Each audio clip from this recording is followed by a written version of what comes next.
Way back in the pre-internet fog of recent history, people would naturally gravitate to their favoured subcultural tribe, the one that stood for what they believed in or had the best fashions. You could be a mod, a rocker, a punk, a club kid, a b-boy or a goth. Street culture was like an exotic fruit punch. But somewhere along the way, did the fruit punch get blended into one homogeneous green smoothie? And is that green smoothie now better known as the hipster? My name is Samuel Johnson, and I want to find out. Dude, hipster is so over. Yeah, you're about 4 years too late. Why are you still here then?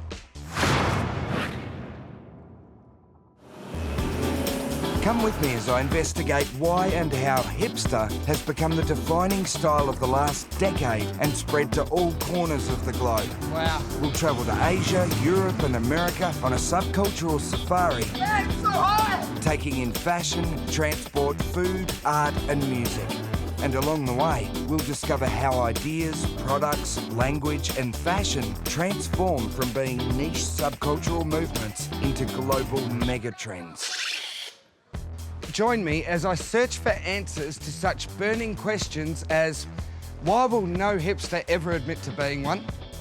What is the magical appeal of drinking out of a vintage jar? And what is quinoa anyway? Hey, it's pronounced quinoa. Thanks. When did craft markets become cool? What are hipsters writing about on those typewriters? Where do you even get a bloody typewriter? Single origin, artisanal, fair trade. Powerful stuff. I needed to become one with the hipster, and what better way than to study them in their natural habitat.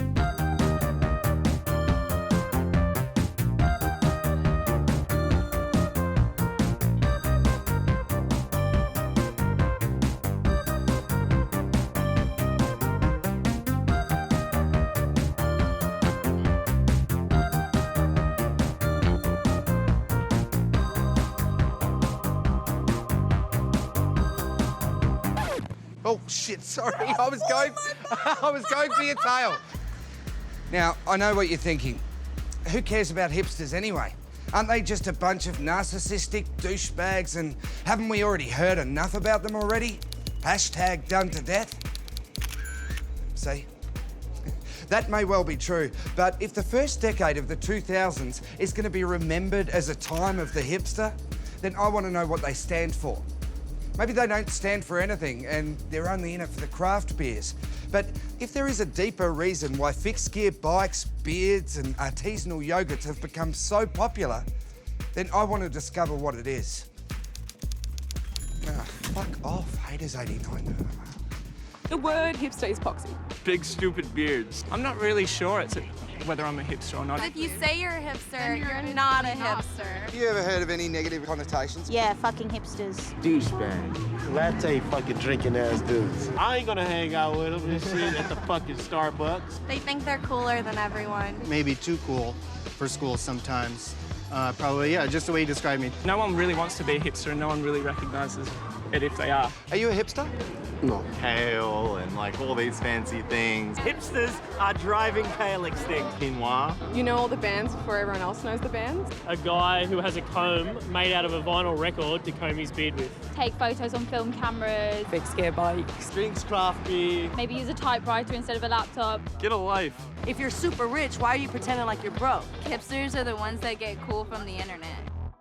Hipster is a fallacy. You know, labels are fallacies.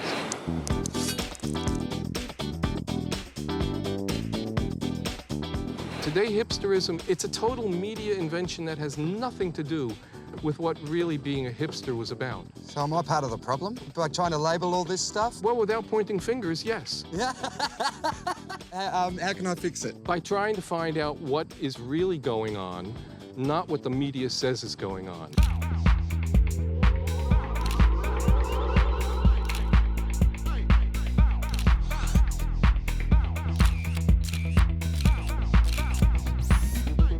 Anyone with access to Wikipedia will be able to tell you that the word hipster has actually been around for nearly a century. Normally at this point, I should probably go and interview an academic in a book-lined office about the etymological origins of the word hipster. But I thought it'd be much easier just to get a bunch of hipsters to read out the definition on cue cards. Besides, it's totes more ironic, right? The Oxford English Dictionary defines a hipster as a person who is unusually aware of and interested in new and unconventional patterns. as in jazz or fashion. The word came to common use in the 1940s as a variant of the terms Hipster. Hipster. or hepcat. That's a cool, I like that one. Those terms themselves probably refer to drug use. Heroin users, often jazz musicians, frequently caught. Hepatitis. Hepatitis. Hence, hepcat. Ew. Mr. Simon Reynolds would like to talk to you from his book-lined office. Hello, Sam. If it's the origins of the hipster you're looking for, think about this. Originally it was white bohemians who were looking to black culture, to jazz and blues, and it's related to a general feeling amongst the middle class that you're a bit hollow inside, you're not grounded in anything that's meaningful. And so you look to people who you feel are living more urgent real lives based around real struggle, as opposed to this sort of bland suburban life working for corporations and shopping malls. So that's where the roots of the idea of hipsters come from. Oh, that's a t-shirt, fuckhead. Okay, so if hipsters are anti-cool, why do they put so much effort into what they wear?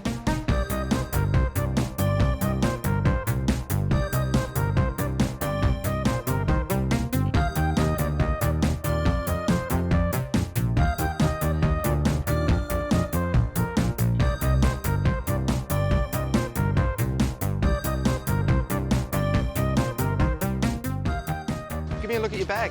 That's pretty cool. Where'd you get that? Vintage shop. Vintage shop? Do you like vintage? Yeah. I've come to meet Jeremy Valentine, vintage fashion guru, shop owner, stylist, and survivor of innumerable fads. He's agreed to help me understand hipsters by giving me a crash course in hipster fashion. Jeremy. Oh, Sam. Hi, lovely to meet you. Yeah, how you doing?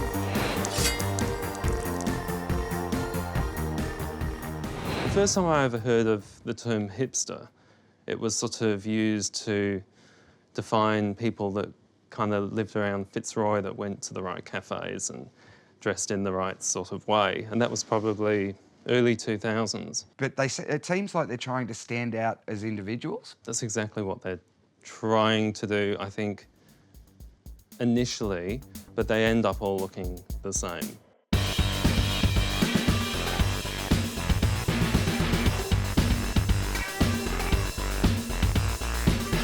Could be a beard or a skinny jean or something, and you get a few of those together and you start to have something that looks quite ordinary.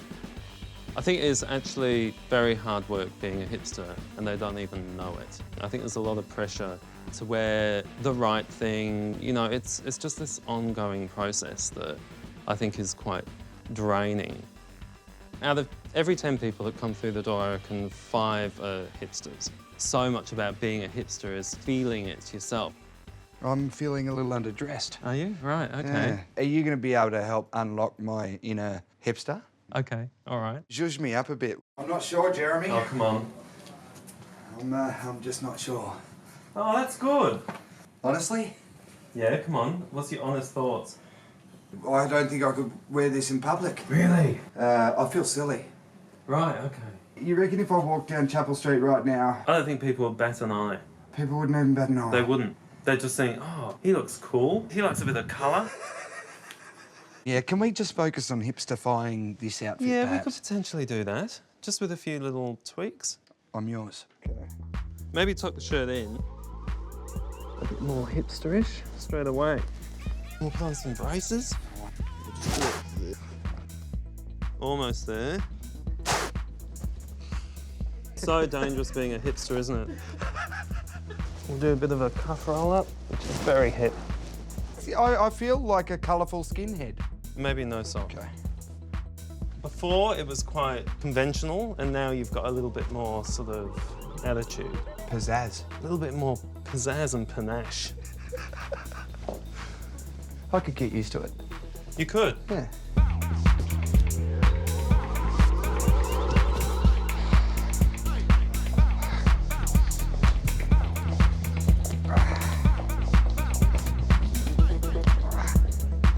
can't help but notice that nearly all of the hipster men I'm meeting seem to have a lot going on in the facial hair department. Hi, lovely to meet you. Yeah, how you doing? How are you? Sam.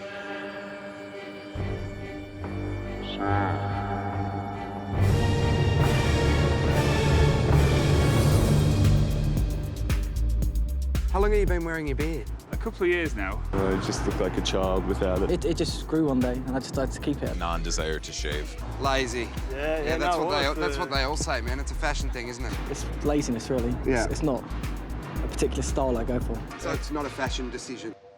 You know, the arrival of your beard coincides with the hipster movement. This is true. To me, it's a dad stash. It's not like a hipster stash. Yeah. I think at this point, I'm doing the beard to fit in. God told us keep a beard, so I'm like, cool, keep a beard. Beards are part of the hipster movement, it seems, these days. But yeah, I don't know. Face pubes. That's how you feel about beards? Yeah. I've actually suggested that we go around ripping people's beards off. I thought we could make it into a sport. Yeah, I'm dreaming if I think I can grow that in a year. Mate, you can, honestly. I can't, I've Honestly, tried. you can, I tried. No, I tried. Yeah, sort of beefs them up a little bit. Yeah. What's so cool about the beards? I don't know, it's manly. Yeah, it's really Very cool. manly. More girls have been like, oh, that's nice. Nice beard you have there ever since I've grown it. I'm trying to get my boyfriend to grow one, but he won't do it. My girlfriend likes it. She won't let me cut it off. The ladies love the beard. All the ladies love facial hair. No. Sometimes. No. It depends on the face. Fuck no. I do like beards on men. Love beards. The bigger the better. I love men with facial hair. Give me a good chisel beard. I like beards, but... Oh, thanks. Oh, I got a mustache tattoo. Love them. But why did the beard become an essential badge of honour for the hipster male? I've come here to London to meet the man who can answer that very question. Echo Ashun, award-winning broadcaster, cultural commentator, and among many other achievements, former editor of style bibles The Face and Arena. Echo. Sam. Hi, lovely to meet you. Very good to meet you. In such salubrious surrounds.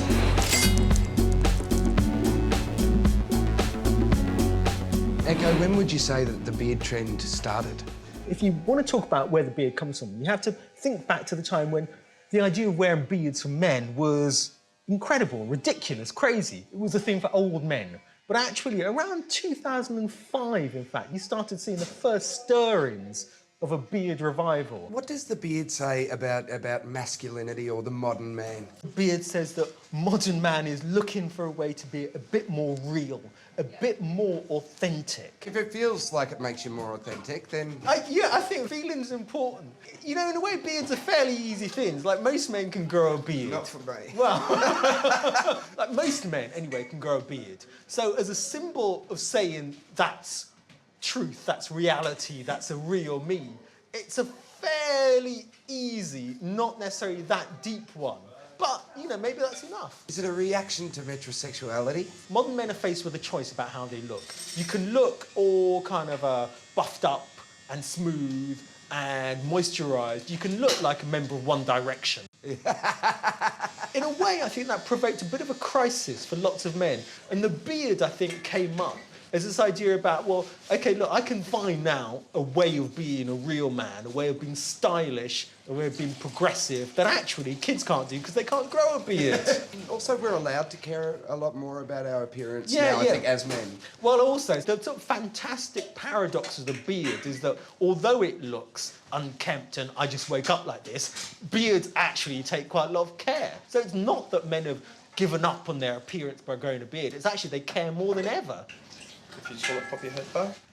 Will there be a beard backlash? There's already some academic research that says we've reached peak beard. When we come to look back at the 2010s and we see the beard trend there, it's the same as looking back at the 1890s and seeing the mutton chop as a massive thing amongst men. Yeah, so facial hair trends signal certain periods in time. The 2010s is all about the beard. Does it have anything to do with the fact that it's something women can't do? Seen a few women with some beards. Look, You know, the beard certainly is one thing women can't do. It's a very masculine look. It's never been a more difficult time to be masculine without being accused of sexism. Feminism is part of society where men's wages and incomes are actually declining in relation to women in lots of parts of the Western world. It's quite hard to say what it means to be a man right now. I think the beard does a lot of that. But what happens when everybody starts wearing a beard and you stop being individual? So the paradox of any trend is that the people who start it as an individual, the people who follow it want to be individuals also. In the end of that, everyone is individual and similar at the same time. Everyone's on trend. That's actually when trends start to die. Sorry, what was your name, sir?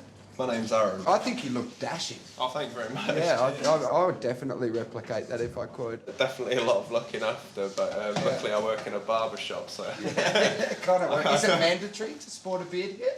Not really, no. Thank you very much. Pleasure, man. Thank you so much. And thank you. Sam, thank you. It's a pleasure. Yeah. Aaron, what an experience. Thank you so much. It's a pleasure, mate. Cheers.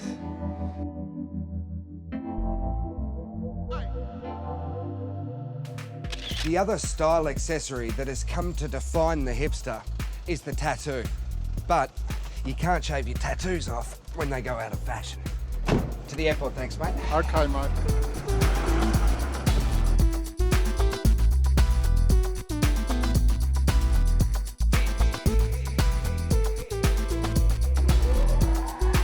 Ah, wow. Awesome. Are they pretty new? This last one is pretty new, but this one like in 1 year. I got a cross and an anchor, feather. But I've noticed that the feathers are quite common in the hipster world. What about when it stops being fashionable? Hey, don't take me the wrong way, but I do feel like ripping your shirt open and seeing what's underneath. Holy moly, man. I kind of dedicate my mind to science and my body to art, yeah? It is made in Australia. I've never actually been to Australia, but I was conceived there. All right. Wow. Only mom can judge me. Oh. It's like a shape for eternity. Does she know that the triangle is the ultimate hipster shape? I know.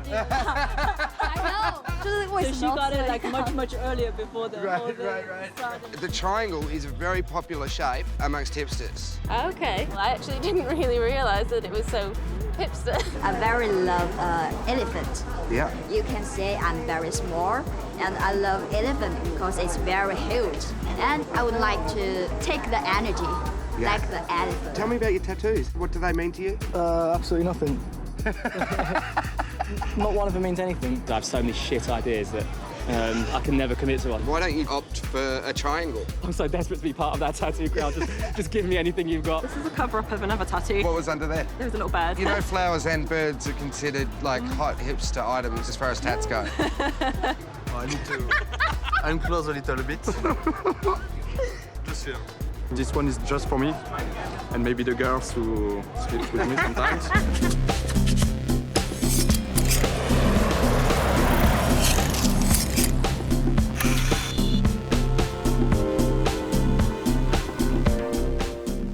I really want to get into the mindset of the hipster, but I can't grow a full beard, so that only leaves me with one choice. Do you get many hipsters come into the store?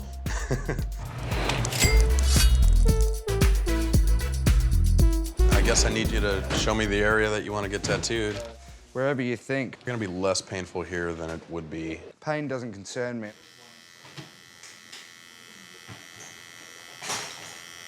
Two of the prerequisites for being a hipster are a beard and a tattoo. So you're kind of like, are you wearing skinnies? I can fit in them. Yeah. Is this going to make me more of a hipster? You know. I don't know, man. It's probably not. I don't know. I kind of can't grow a full beard, so I figured I'd get a tat. Well, most of them can't either, so.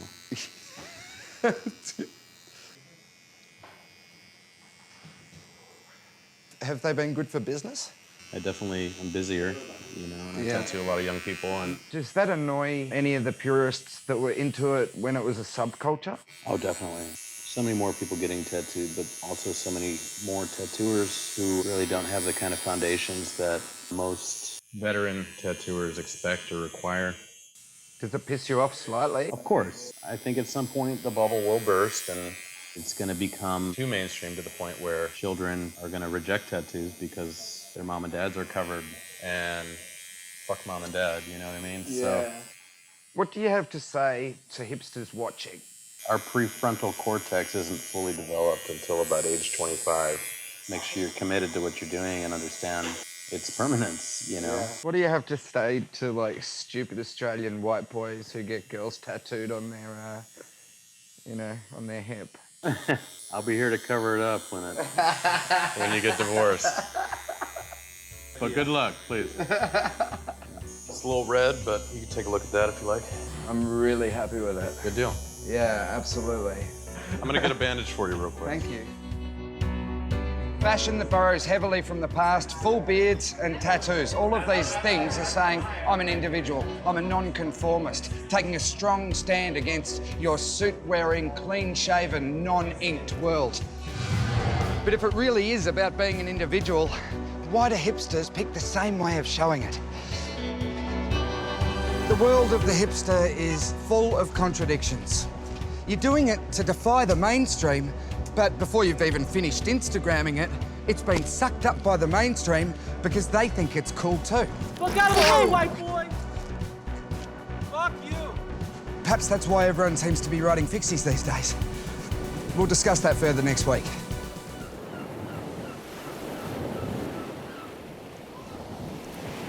Stay with us. You're not on Nat Geo by mistake.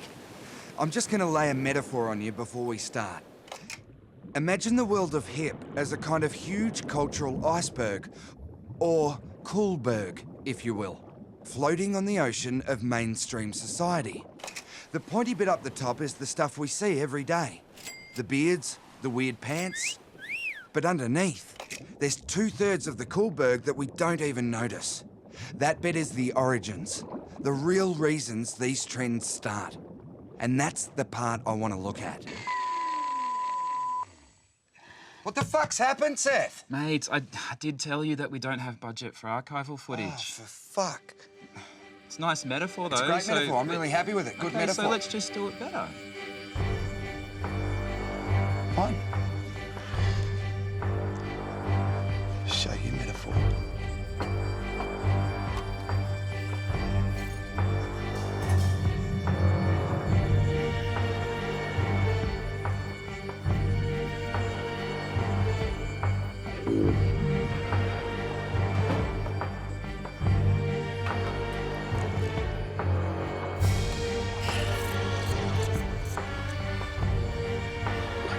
Single origin, artisan,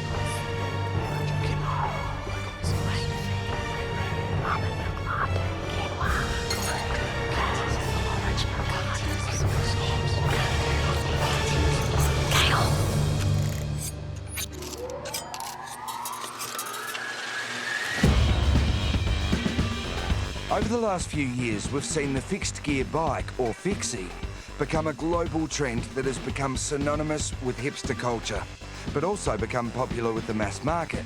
They're everywhere. But what's their appeal? Why is it good to have no gears? What about going uphill? And where did fixed gear start?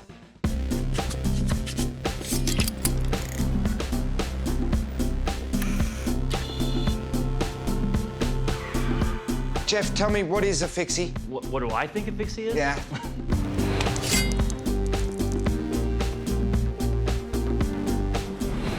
I blame the internet.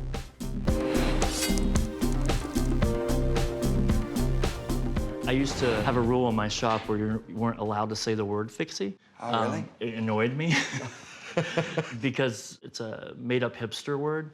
Right. Fixed gear. Yeah. I have people come in and they go, oh, I want a fixed gear, I want a fixie.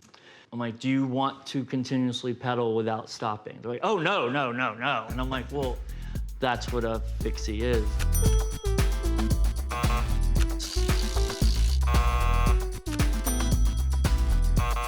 Why are they so popular now? Can you... I have no idea. Really? I mean, messenger culture. And I remember reading these articles, it was talk about these crazed messengers who are destroying New York City, and they're terrorizing pedestrians by riding through the streets on bicycles that don't even have brakes. So you have this like messenger mystique, and you know, so then you can see how somebody is like, oh, I could ride on a bike with no brakes and pretend to be a badass. I mean, I've seen hipsters that just walk around with the bike trying to talk to girls. I swear to God. You know, at first I was like, oh man, what the? And I'm like, damn, that guy's smart. Like, I see him every day with like a different girl walking around. I'm like I can't even hate on that dude. He's like the smartest hipster I see in a week. Jeff, is there anyone you won't sell a fixie to? I won't sell a fixie gear without brakes. Right. To just anyone. If you're one of these hipster dudes and you got your cool track bike and you got to put a brake on that, the aesthetic, of course, of it is no brakes. So, you know, people are like, that's where it's at. Like, they want to be like those dudes, you know? Yeah, it's uncool to wear a helmet. Like, keep that up. Let me find out how that works for you guys. People like think their hair's gonna get messed up. Like, your hair's already messed up. When I first started building bikes, I was taking old road bikes and converting them to fixed gear. Hipsters were buying these from me. I was doing this and I watched bigger companies follow this. Internet came on, Bikes Direct. People started buying bikes online like crazy. You come from like somewhere in the suburbs, you don't have your own identity, so you gotta like make one, and the best way to do that is to like buy one or co-opt somebody else's. All style, no substance. Kinda, yeah. Like, what has the internet done to our culture? It makes everything accessible to anybody. Information overload. Information is knowledge that you haven't incorporated yet. We live in the information age, the age of ignorance. I like your thinking. Yeah, thank you. That probably wasn't original, but. You've ridden a fixed gear, right? No. Oh, okay.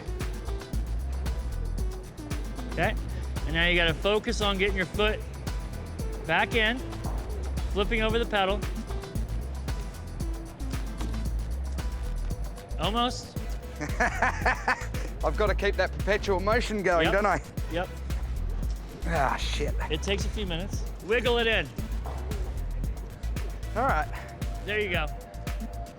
Yeah, that's kind of smooth. Yeah.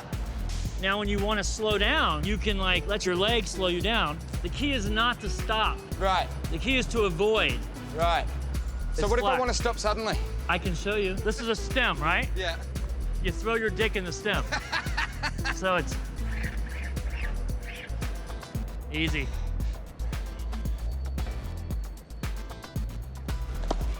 You're gonna fall. There you go, you did it. Jeez, that takes a lot of strength. Yes, it does. Yes. Oh, God. It's not elegant, but I got there. Yeah, it's all right. On your right. I'm gonna go out on a limb and say these are way much more fun. Till you do a face plant, right? Yeah, exactly. Jeff and Mike took me for a ride through the New York streets. It took some getting used to, but I began to understand the simple pleasures of the fixie. Whoa!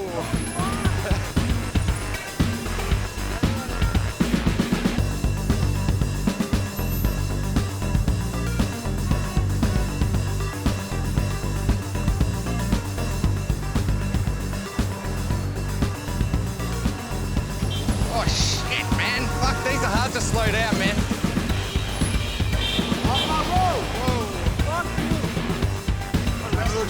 Yeah. Well, I actually made it through the ride unscathed, although 3 cabbies did flip me the bird. But that is the traditional greeting here in New York. Hipsters seem to be obsessed with custom and vintage fixies. I wanted to investigate how this obsession has trickled down into the mainstream. So, I headed to Detroit, where 4,000 people gather each week for the largest organised bike ride in the world, the Slow Roll. And, as you might expect, it's thick with hipsters. Let's get a giant Opa going for Greektown right here. Opa! Come on, guys, let's hear it again. Opa! You're the man, right? I'm in front, yeah. Yeah, right.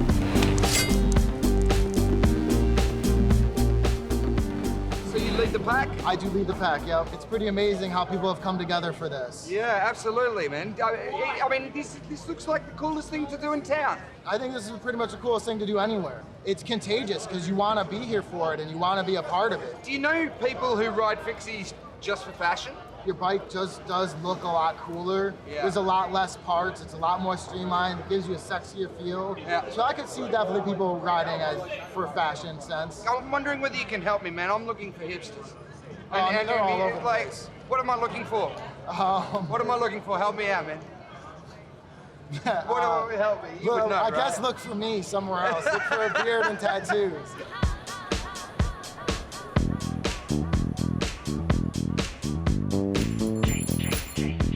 You look like hipsters, are you?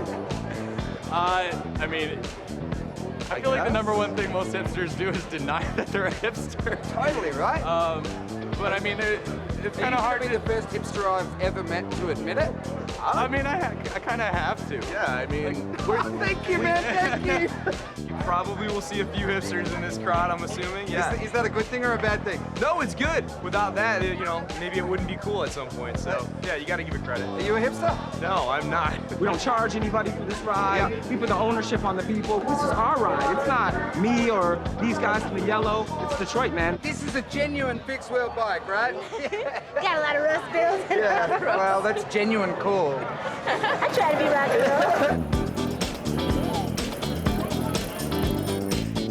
a lot of people I know do it just for the coolness of it.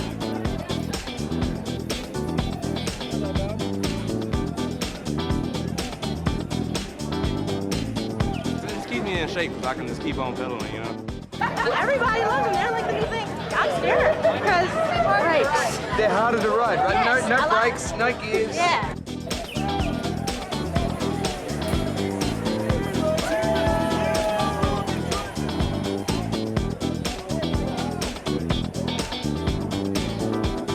You made it yourself? Oh, yeah. Do you have a name for it? No, not yet. What do you think? I think it's fucking cool. Yeah. Maybe I'll write that on there. Fucking cool. It's a lot of fun. It sucks when you fall. Yeah, I about tore my sack. I used to try to get up like that. And oh, yeah. Doesn't work. So. I don't want you to tear your sack, man. That's no good. No. You want to try it? Yeah. Seriously? Yeah.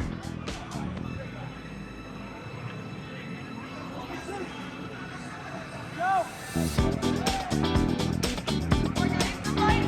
Got it. Go ahead. Man, it's so high!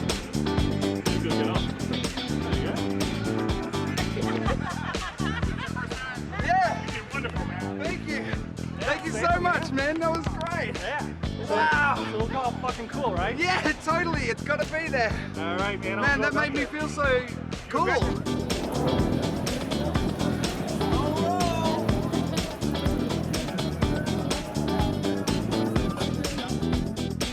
So, the fixie is a brilliant example of how something from the underground scene, something from the lower portion of the Coolberg, has been adopted, first by the hipsters, then by the mainstream. The fixie has become a badge of cool that can be bought or sold.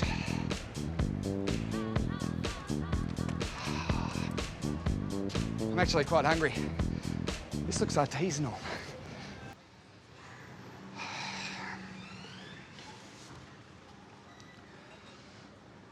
Artisanal, locally sourced, foraged. I just wanted a sandwich, not something that's been hand-carved on a mountaintop or found in the undergrowth. Why has ordering lunch become so complicated? And what's with all the light bulbs? Hello, Sam. This is Simon Reynolds.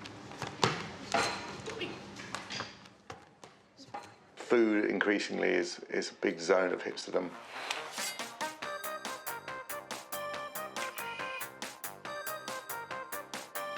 Not being mere consumerism, but being a kind of expression of identity and of being different from, you know, ordinary people, basically.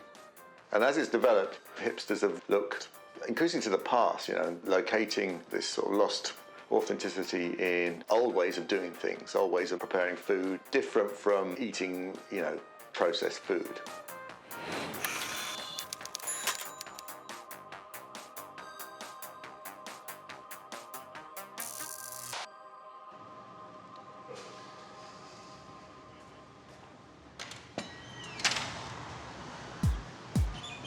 What do you think of locavore? Have you heard of it? Oh, what a buzzword. I've never heard of locavore. What is it? Locavore. I don't even know if that's how you say it. What are these words? No idea what locavore is in a country.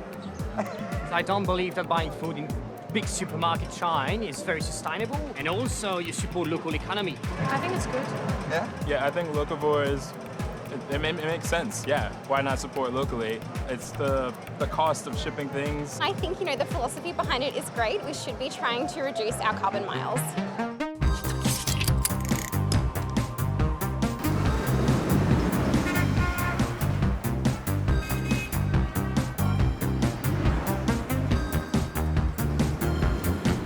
But how can a restaurant use local ingredients when it's in the middle of one of the biggest cities in the world?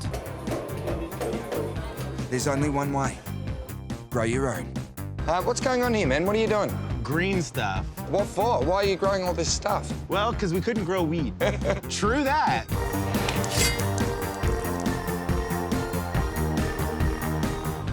What's a hipster? I don't know.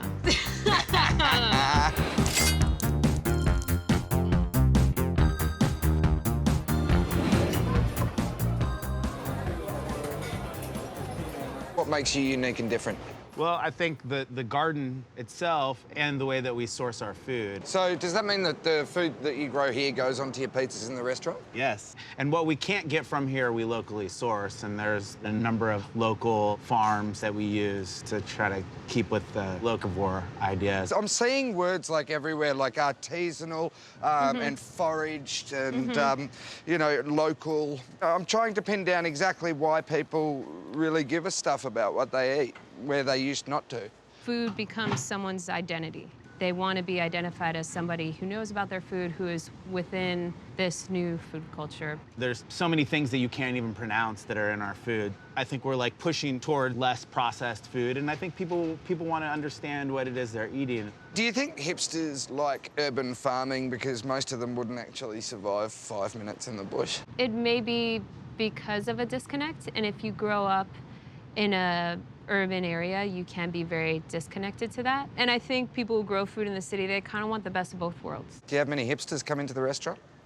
Yeah, but it's... You know, they rock up here on their fixie bikes. Generally, you know, they might rock a few tats and sport a beard and kind of and dress funky. Yes, we get people who fit your definition of that. I think there's a very ignorant and lame kid that comes out of that knows nothing, that's just here partying and doing whatever. And I think there's also a level of sophistication and intelligence. We want an experience, an all-around experience here for somebody who they can just have fun. Yeah. Girls just want to have fun. and if the boys. girls are having fun, then the boys are always having fun.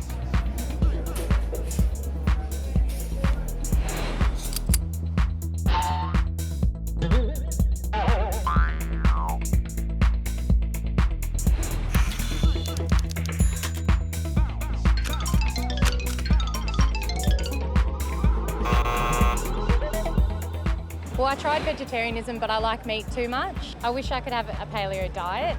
I'm a vegan and I constantly get told about how being paleo is the way to go. You know, we ought to be cavemen and eating so much meat and I can't stand it. It's really expensive as well, not to eat bread and not to, for a quick option, to give up the grains. Paleo diets? Never fucking heard of that. Paleo is a fad that needs to die out.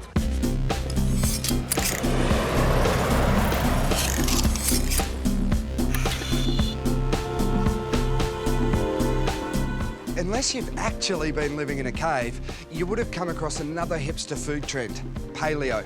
There's been a lot of talk about the paleo diet or primal diet, but what does this actually mean?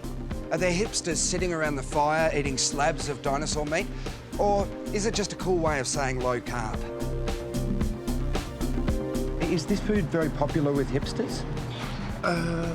Yes. What is paleo? It's a lifestyle, a revival of old ways of eating. It's the way nature intended us to eat.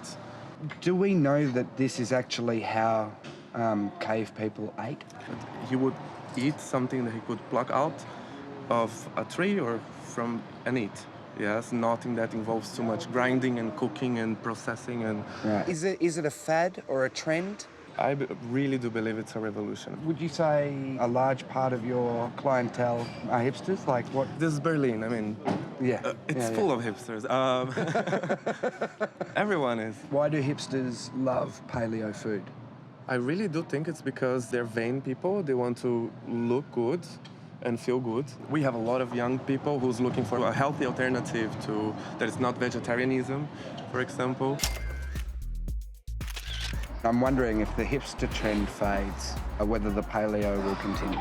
Well, the paleo concept is going on already for a while. Actually, it started. How long? Started in the 30s. Right. But yeah, maybe you're right. Maybe the hipsters are helping to popularize the idea. Oh, I think so.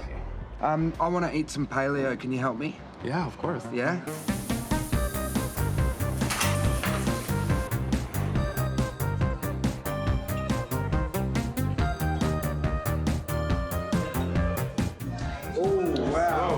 Well, what have we got here? With the nose to tail. Did you hear that?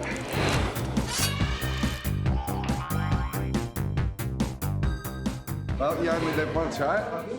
YOLO. So this is like brain nuggets. Okay. From lamb. They are delicious. Don't Really? be afraid. I think from all offal meats, this is like the easiest to eat. I've never had brain before. No?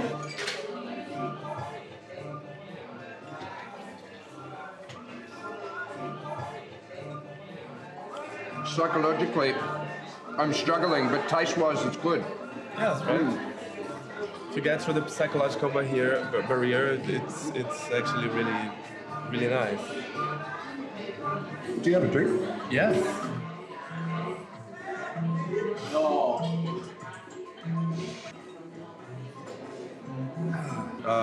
Chicken hearts. Chicken hearts. Oh. Yeah. This is bone marrow. It's also really nice. Really? Yes. I don't know how I'm going to get through the marrow or the chicken heart.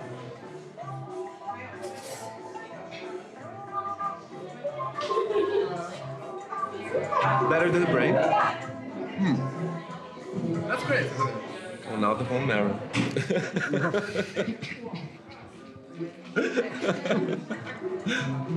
The marrow. Oh, this is like the brain. Have just a little bit first. Yeah.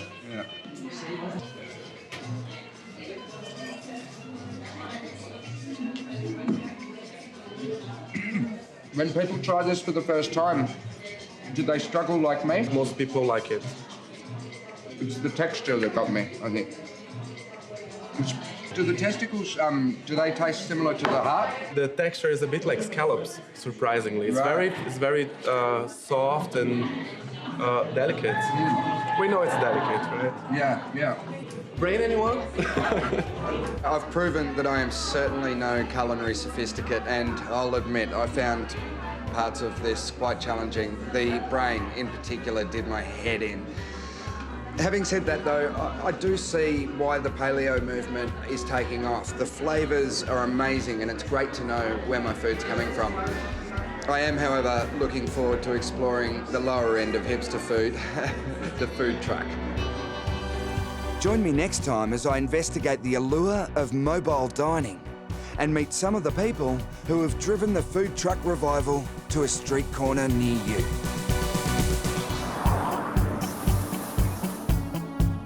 Like other hipster trends, the food truck has working class roots, but has been reimagined and grown from a niche idea to a mainstream market force. Behind this growth are business people sometimes called hipsterpreneurs. I'd like to find out if hipsterpreneur means savvy exploiter of trends or cool guy got lucky. Got a feeling it's a bit of both.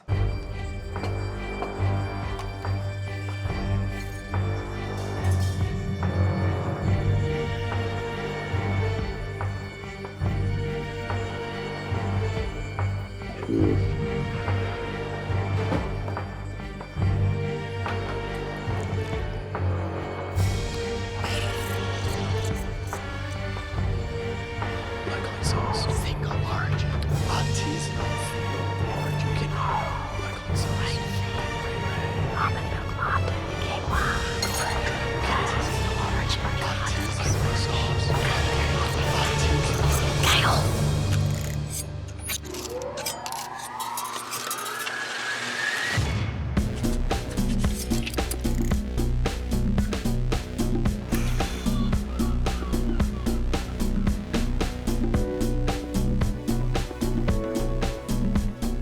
I'm about to meet Natasha Case, co-founder of Cool House, a business that started off selling homemade ice creams out of a beaten-up mail truck at the Coachella Music Festival, and now boasts a fleet of 11 and this store here in Culver City, LA.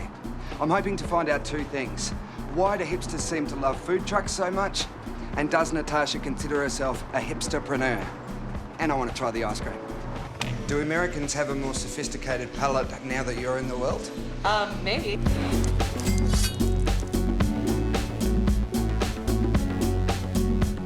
You've updated the classic ice cream van with tremendous success. Do you think that hipsters respond to the kind of the reimagining of old things? Absolutely. I think there's a big response to reimagining of old things. So you take the best of the old, you're It creating represents something today's- new as well. Yeah. I think the sweet and savory is super in, this boozy, spicy desserts. People don't want just sweet on sweet. They want something that's gonna give more layers and more complexity to what they're eating as far as dessert. I'm excited about trying some. It's like just biting into a mango. Oh, that's so good. Oh, that lime is insane. I thought the dirty mint was good, but the lime has won my heart. Yeah. May I please have an extra big scoop of the banana, please? Oh. Now I see what the fuss is about. Bacon.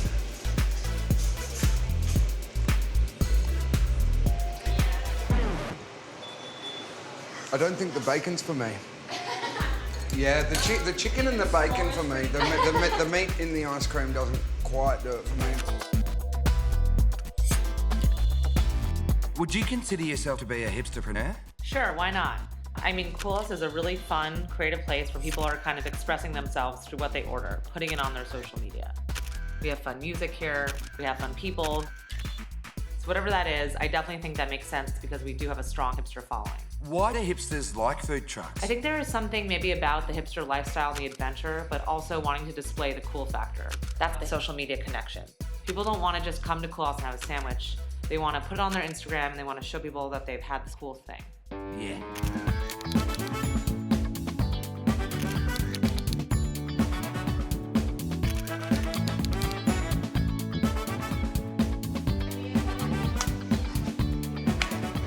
Use the other end. Use the other end. Sorry. That's all right.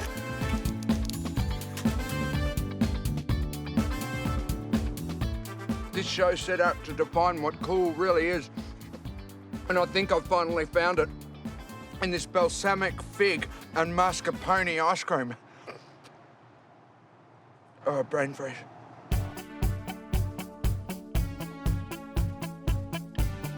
Hungry for more knowledge, I rode my sugar high to LA hipster haven, Silver Lake. I was seeking the nomadic Kogi truck, famous for its collision of Korean-Mexican flavors and regarded as a spearhead of the food truck revival. Korean barbecue in a taco, it does sound like something that you might fantasize about after what we say in Australia is a night on the terps. What is a night on the Turks?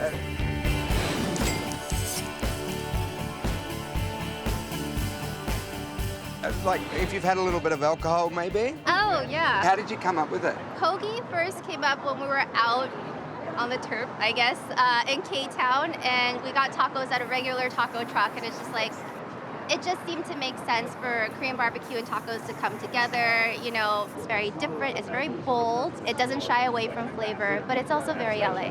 And people are happy to wait quite a while just to get close. Like, it feels like it's a very deliberate decision that they're making, and they don't mind how long it takes because they want it so badly. People are willing to wait 20, 45 minutes Look in at line. the queue behind you. I know. It's massive. It's, I don't know. Could Kogi be what it is without social media? So like we kind of took it to Twitter and started asking like, hey, where do you want us to roll? And like people show up in droves, you know, and they showed us a lot of love, and we showed them a lot of love back. What percentage of your market is filled by, you know, the hipster type? Let's say if we were to move our truck to Silver Lake, yeah, 90 to 100% of the people online are going to be hipsters.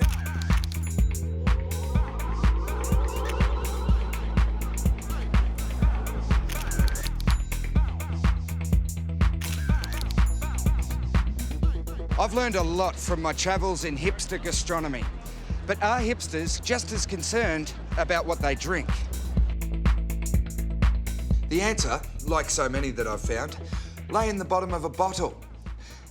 Or, to be more precise, a can. A can that says a lot about the way Australia adopts international trends. I'm talking about Pabst Blue Ribbon beer, or PBR.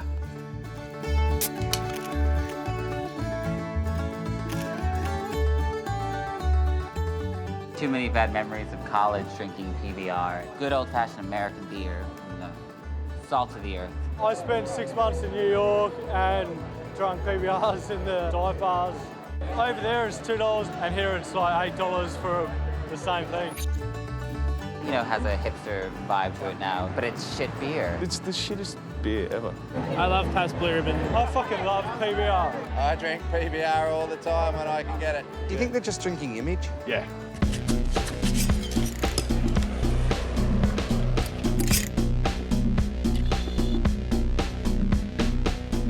So there's enough hipsters in the area to clear you out of PBR on a regular basis? Wow. It's literally only costing me 50 cents a can. The people in Australia pay up to $10 for one can. Are you kidding?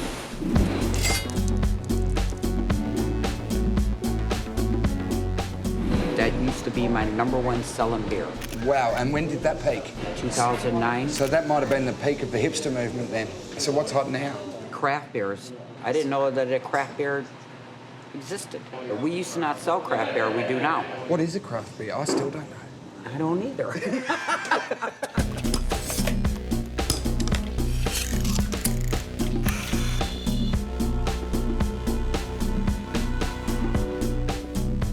I couldn't help but think it would be kind of more ironic if Aussie hipsters drank Foster's. I mean, is the cool, crisp, refreshing taste of imported irony really that much more appealing than what comes from here? And are there really this many factors to consider when you're a hipster with a hard-earned thirst?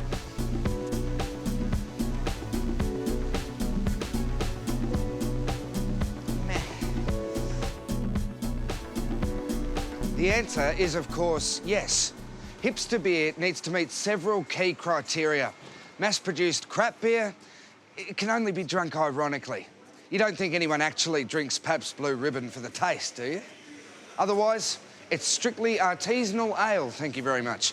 The hipsters, it seems, like it hoppy.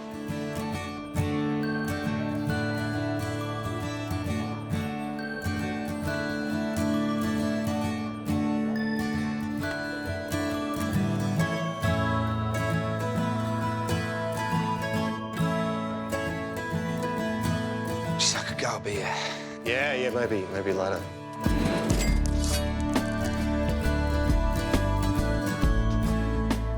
Like, what makes a craft beer? Like, it makes it sound like the bottles need to be made from, like, freshly blown glass or something.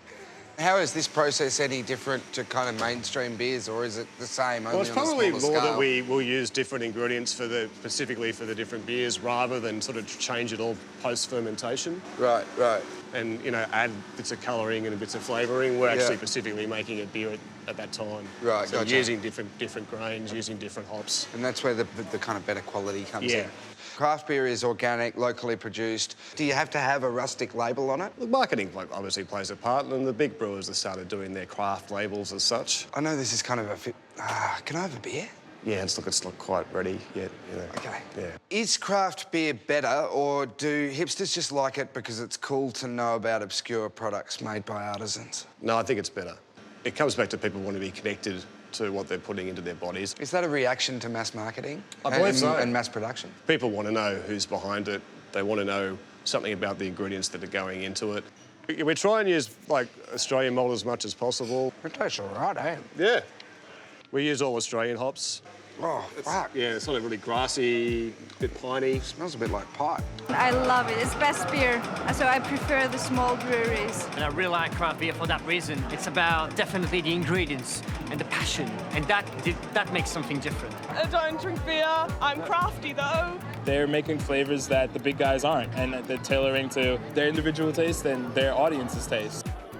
Hipsters are a huge part of the craft beer market, right? Yeah. What happens when they move on to organic free trade water. Like in a bottle that's biodegradable but still lasts 65,000 years. Yeah.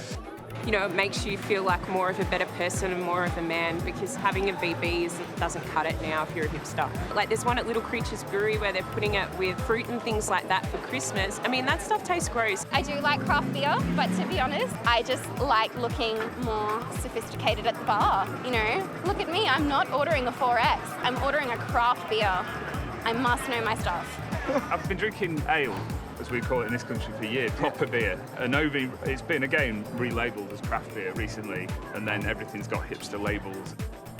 Why is small batch better? Great thing about beer is you can really turn it around in 2 weeks. So we can do some wacky stuff in that period. So our current limited release is Wake Me Up Before Your Cocoa, when we've put chocolate and smoked chipotle in there. Would you do that as a regular line? Probably not. That would keep your staff enthused, right? Absolutely. So, you know, we get everybody's ideas for beers and put them on a list and say, hey, what do we feel like making now? And I've got some ideas for beers. You do? What about a pint of thatched rooster hen house ale? Like when you would put the whole chook in there or something? Is that At least on the label. Okay, right. What about a blue rustic tortoise? How'd you get the tortoise blue? Well, you tell them sad stories. Right. And eventually, when they're Get their weeping, tears tortoise into the tears. beer? Is that the idea? Yes, that's the secret ingredient. Right. Greasy Mechanics Overalls Amber Ale. It doesn't have to be an ale. Probably only need maybe 3 Greasy Mechanics to make a whole batch. No. No, I don't think that's going to be possible. Right. You know, my kingdom for a beer. Well, you probably should rock up to Mary's. I'm sure they'd be happy to have you for a beer. Okay, great. All right, well, thanks.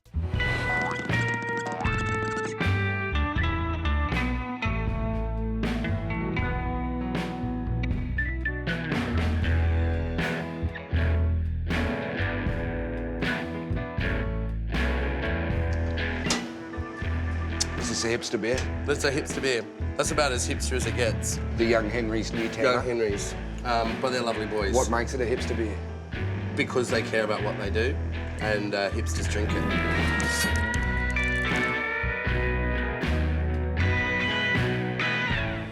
Craft beer is quite gross, quite bitter, quite barfy, quite strong. I don't really like craft beer, I think you can tell. Why has craft beer become the beverage of choice for hipsters? I think it's exclusivity. If you can talk about something no one knows about, it's like that old joke about hipsters knowing about a band before they're even formed.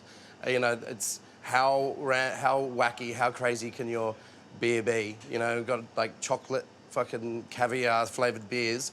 And if you can talk about that and go, I drank that the other day down at blah-de-blah, then you set yourself apart. And I think this whole hipster culture, that's all it's about. It's about making yourself more special than everybody else. Because we're just struggling for identity in a mass-produced, globalised and information-laden world, arguably. Whilst I hate the term hipster, it's basically, for me, just a groups of young people trying to find their own identity, and sometimes by outwanking each other. Why is there this kind of keenness for hipsters to look to the past and towards the rustic? Karl Marx had his theory of alienation, where people who used to make chairs, they'd take pieces of timber and they would create a chair. All of a sudden we had these massive machines and all they would do is sand one leg. And that person became divorced from the product and they had no ownership, and they couldn't stand there and say, I built that. And that's why hipster shit, artisan shit is more expensive. It's because someone's putting they're putting a monetary value on something that actually means something to them. So this isn't just a purchase, this is, I'm drinking a connection here. You are connected to these boys. You know, they give such a shit. And you've seen it. You've been down there and you can taste the passion rather than a whole range of machines and farmers who don't care about their hops. You know, the nobility lies in the craftsmanship.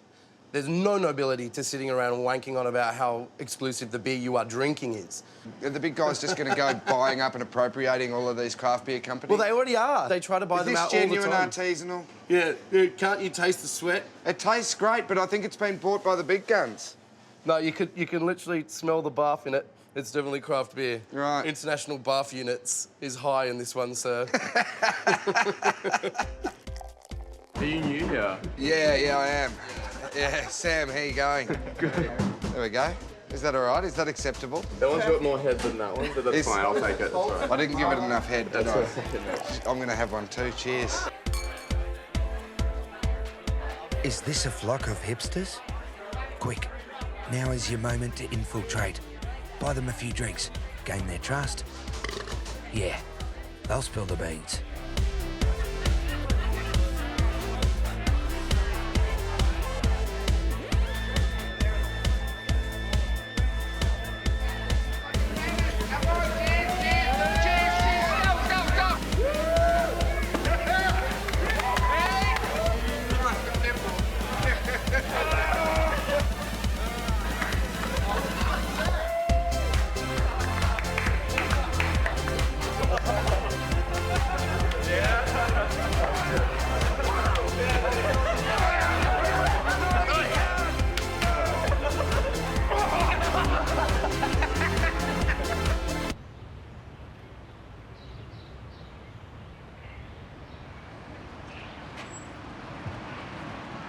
I needed guidance, but I was never going to find it here.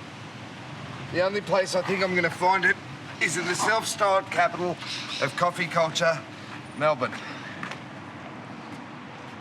Melbourne, right? They say coffee helps. I hope so.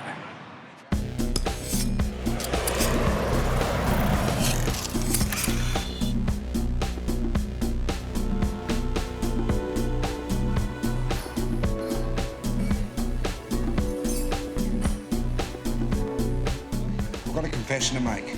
I'm not a coffee drinker. Great.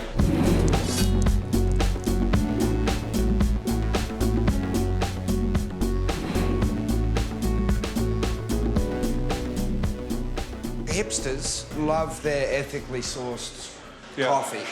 I think there's like a progression towards understanding, things in that hipster environment, trying to, disassemble it all and check it all out. The whole idea is to really show people what we do by being fairly transparent with just the layout of the cafe, without smacking people over the head. So you're not coffee snobs?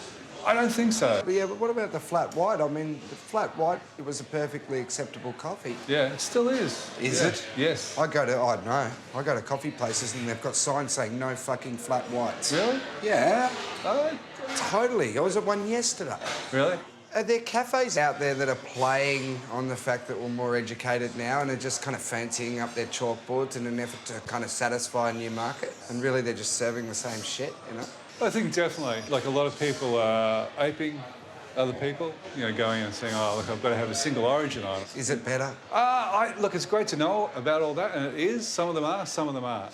And you see a lot of chalkboards where the naming is incorrect, and you ask the barista about it, and they don't have any understanding of, Ethiopia. You don't buy from a farmer because you buy from a washing station, and there's like 1,000 farmers who contribute to that washing station.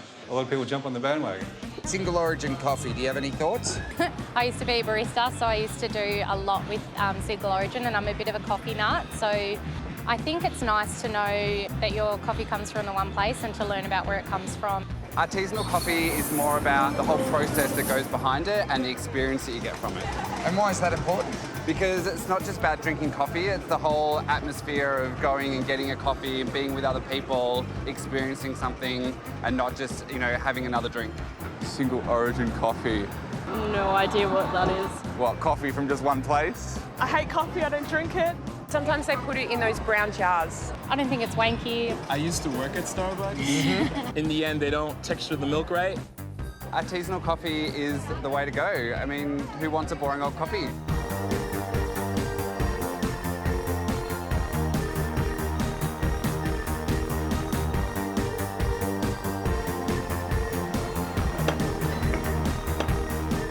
We actually do a public cupping, and we usually get people into that scenario where they can actually... Sounds a bit kinky. It does, it does.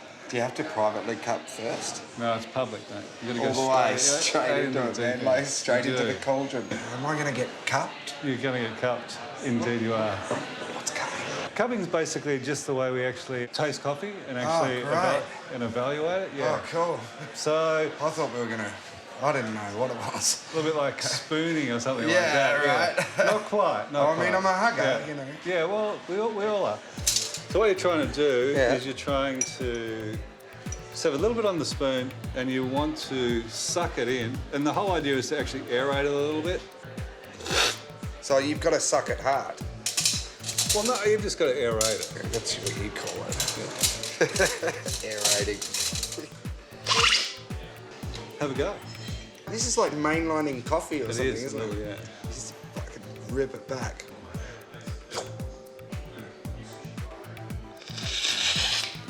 There we go.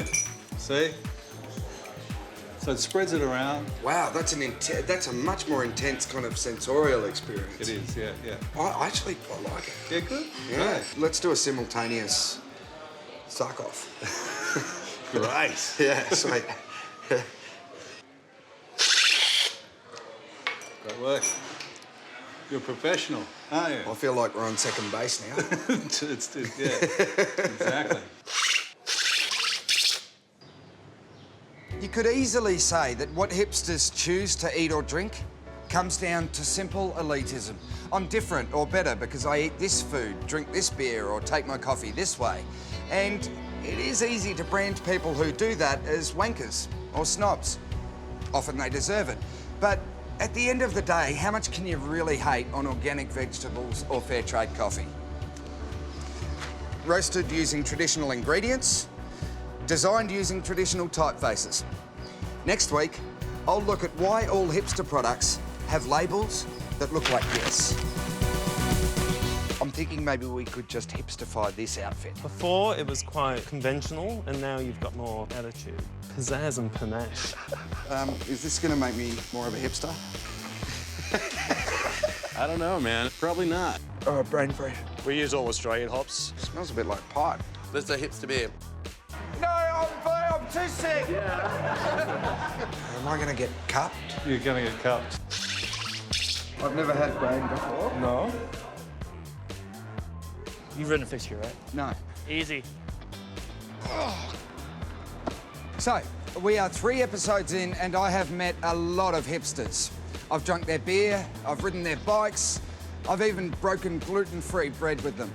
And I've noticed that whether you're selling a jar of jam or a beer, if you want hipsters to buy your product, you better make sure that it tastes fresh and looks old.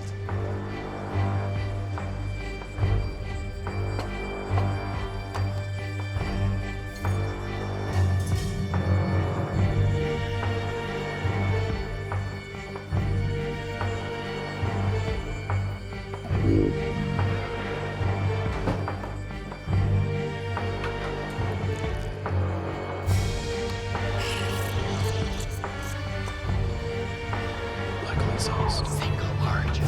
Artisan. Single origin. Quinoa. Local sauce. Almond milk latte. Quinoa. Single origin. Kale.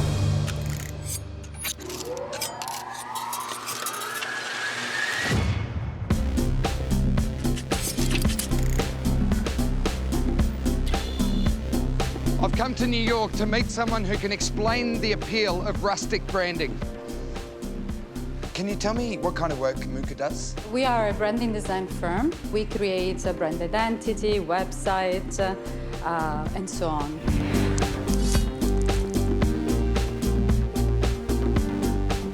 There's a definite trend in terms of the branding of food products that evokes an almost kind of rustic feel that's happening lately. Mm-hmm. Why do you think that that style has been so popular? There is a little bit of a nostalgic need for the past times in which everything was a little bit simpler. Food is a very personal thing. It's generally more and more about the authenticity of the product, the origin of the product, more artisanal. So something that is a little, what is this? You've mentioned the word artisanal. Artisanal. How yeah. important is that now? People look for things that are artisanal, smaller batch, locally produced, artisanally produced. You have always to think about, the target audience and definitely, target the visual language towards the demographic. A certain kind of design that is a little bit more evocative of the past works really well for certain products. We recently worked for a big brand that had a location in Brooklyn, and it's actually Whole Foods. And part of the visual language we created was inspired by being Brooklyn, and Brooklyn became sort of a global brand. And a lot of people associate Brooklyn with being hipsterish. So I think what Whole Foods wanted to do is to infuse this location with this heritage. And that was clever because Brooklyn is seen as authentic and real. Exactly. I think branding, for instance, has a sort of a responsibility to be very, very honest in that. So you're telling me there's truth in marketing? Come on. You feel that there is a lot of BS, right? The use of some kind of old-looking typeface to make you feel, oh, this is like your grandmother's soap. You know, as a consumer, I'm actually very often attracted to the nostalgic look. Yeah. They're trying to lure me. I get sucked into the whole retrospective branding and design. Yeah. You know, I like it. You go for it. Totally. So in a My way, grandmother. Yeah, Yes. exactly. It works really well on me. So we've looked at branding that has a kind of earthy, rustic feel, but the same style can also be seen in hipster fashion. It's a look that's been dubbed the urban woodsman.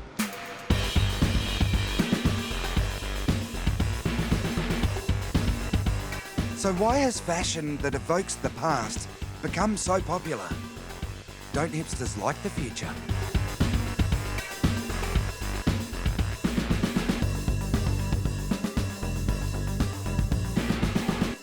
I'm at Pickings and Parry, a menswear emporium and barber shop in the heart of Melbourne's Fitzroy. Now, taking a look around you, you could be forgiven for thinking you'd entered a time warp and come out the other side in 1910. These products may well look like Dr. Sloan's patented miracle wart balm, but on closer inspection, you'll see they are in fact high-end lotions for the contemporary gentleman. So when it comes to clothes, what is the appeal of the old? I'm hoping the shopkeep will help. Should I call it a store? Shop, store, emporium.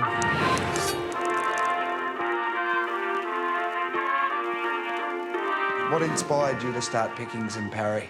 A lack of availability of products that I wanted to buy in Melbourne. Wasn't able to buy what I wanted to buy and had to buy it online. And for me, retail isn't about buying off a computer screen. It's about touching things and seeing and sort of learning about the product before you buy it.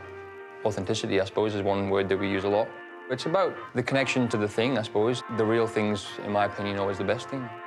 Authenticity can come in many forms. It could be the pattern that's used, it could be the machinery that's used to make it, or the person that makes it, or the family, or the place. There's a company in Germany, Mersby-Schwannen, that make in a factory that's 110 years old with machines that are from the 50s, and their authenticity is like paramount. If it's not exactly correct, then they don't make it at all. How is the way back the way forward? If you forget the past too much, then you move forward too quickly and everything falls apart. With modern consumerism, I think people tend to just sort of want the next thing, next thing, next thing, and it's so available that it means nothing anymore. For us, it's about sort of making things mean something, and if it's not going to be usable in 10 years or wearable, then why are you spending the money doing it in the first place? It all seems to encapsulate a lot of what the hipster movement stands for. What you buy reflects who you are, and if you just buy everything because it's cheap and it's affordable and it's everywhere, then what does it say about you? Well, according to that rationale, I'm a fairly cheap bastard.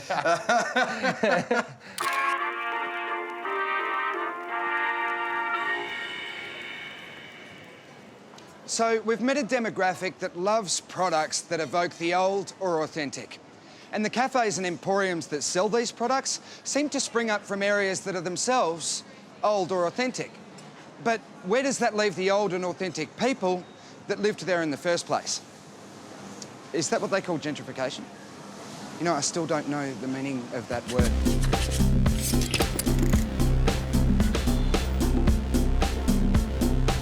I've come to New York to meet someone who can fix that. Has the influx of hipsters into Brooklyn had any tangible benefits?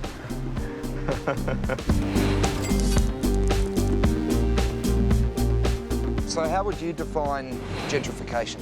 Gentrification is the purposeful efforts by people in the real estate community to identify property that was there and occupied by longtime residents and say, okay, now we're going to turn this into a profitable community. With no regard for the history of that community. Williamsburg used to be a Latino community, you know, and a Jewish community, and now you have all what we call hipsters who've come in there. It's just like, it's a trendy place to be, not realizing they're stepping on the culture of people who've been there. But it's also how the schools are taken over by new residents, and as if the old residents weren't there. It's how all of a sudden these new stores come into the community, these new restaurants that people can't even afford to go into, how people in the community who lived there for a long time are not even given jobs in the new businesses that come into the community. All of that is gentrification. Safe to say that you're against it. I am absolutely opposed to gentrification.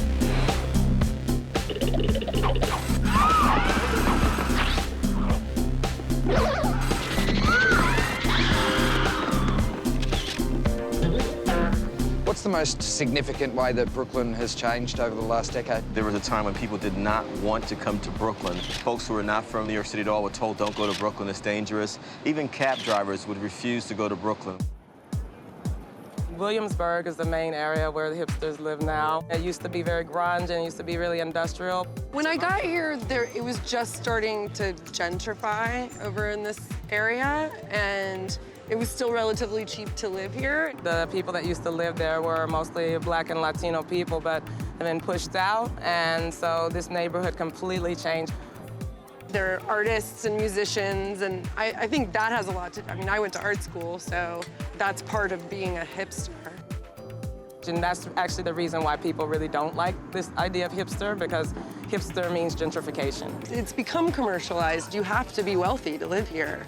You know, I just lucked out and got an apartment that was cheap 15 years ago. The thing about Shoreditch, fucking 40 years ago, nobody wanted to come here, nobody wanted to live here. There was only a couple of boozers, not a shop, not a restaurant, not fuck all. And then all of a sudden, all the artists and designers started to move in because it was cheap, big spaces, it cost nothing. Yeah. Becomes fucking fashionable. Yeah. Becomes trendy. You know, the area was going down, the hipsters come in and they bring the value back up again. Look at this. I mean, this 50 years ago, this was like a Turkish village. All the Turkish people who lived here, they cannot pay the rent, and so they have to go away. I'm not a big fan of gentrification. I mean, it's a derogatory term, like it's getting a bad term, but it can be positive. You can move out bad influences of a neighborhood and bring in better ones. But that squeezes out the poorer kind of people that were in the area in the first place. I guess the poorer people just got to work a bit harder then. Remember, change is change. Yeah. If you don't fucking like it, fuck off, all right? Yeah. So one day, maybe we'll fuck off. One American city is actively encouraging gentrification, but its communities are at the heart of the process. Detroit, Michigan, former spiritual and material home of the USA's car industry, birthplace of Motown. For many years, Detroit was the engine room of the American dream. But the good times are sadly a long way behind today's Detroit.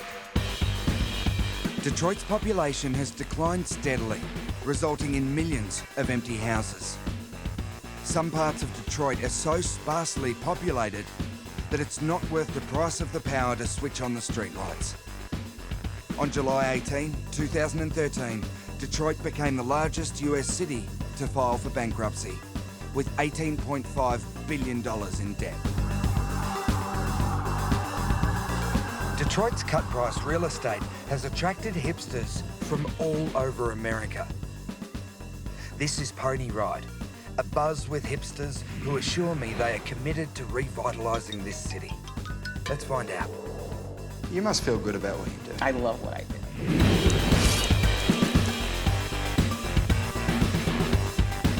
Pony Ride was purchased about 3 years ago by Philip Cooley, who owns a very popular barbecue restaurant here. And his idea was, what if we took a building and showed what you can do during the foreclosure crisis and actually do something positive? So we have 30,000 square feet. He bought the building for $100,000, tore poured out thousands of volunteer hours to get the space to look like it currently does. And instead of offering space, right now, market rent is $1 a square foot, he's able to offer the space at 25 cents a square foot. And so what it does is it opens up the opportunity for people to come, open up a business, increase their business in a very low-risk atmosphere. It's definitely a privilege to be at Pony Ride, for sure. Yeah.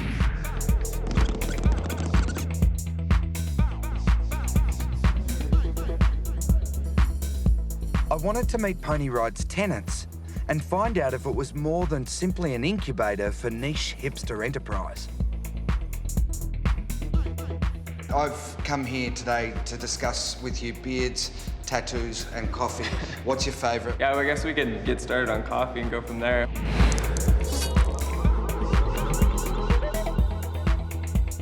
Well, I started drinking coffee when I was like a kid, so... Tell me about this coffee place. Each coffee is phenomenal.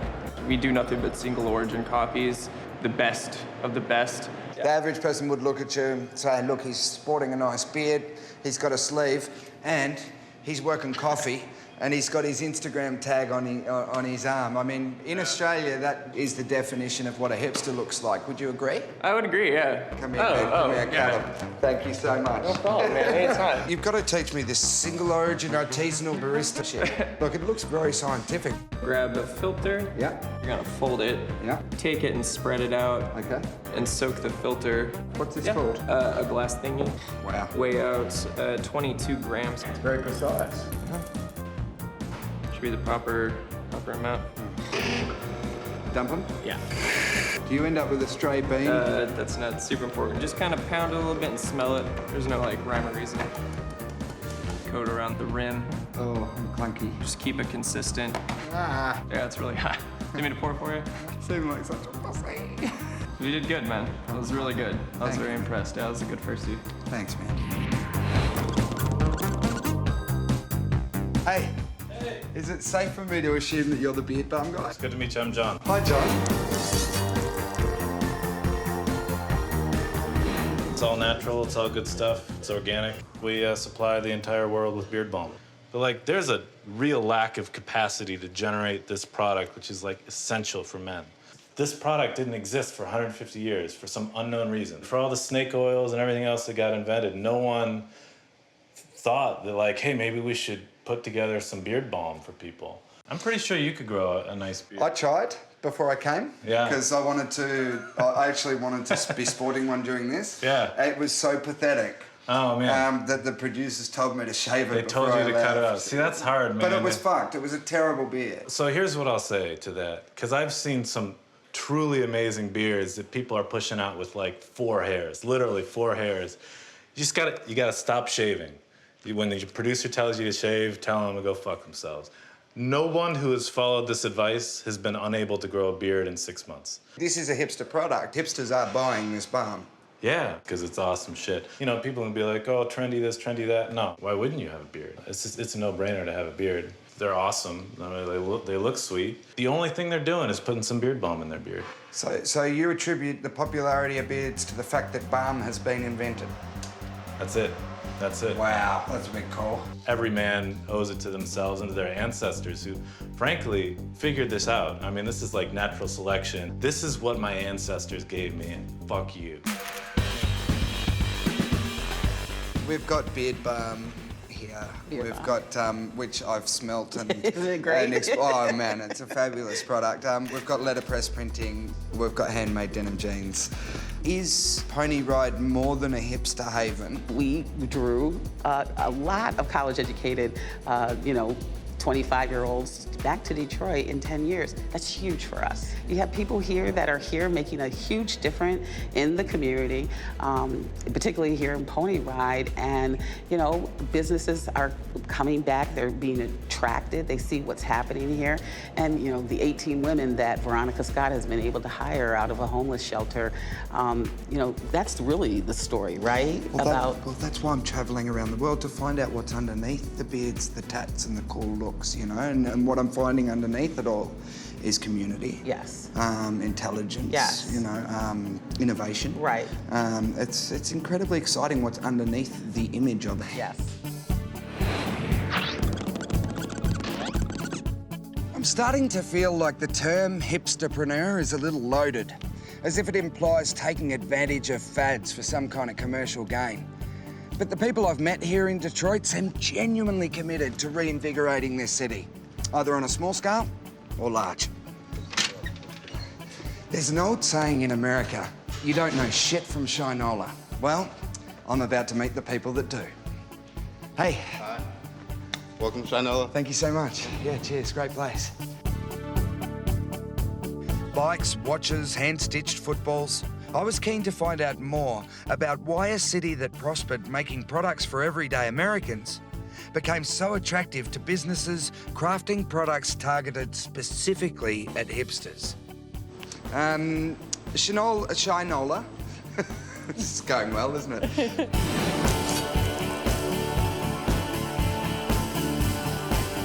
Shinola was a brand of shoe polish from the 1940s. Can you explain the connection for me? Shinola was a brand that actually was started in 1907, and the brand went away. We wanted to start a watch company, and in a moment of frustration, somebody said, "You don't know from Shinola." And they said, "You know what? That's our name." Why was it important that you base your operations in Detroit? And we kept looking around and came to Detroit, and really it was a combination of the people and the legacy of manufacturing that brought us here.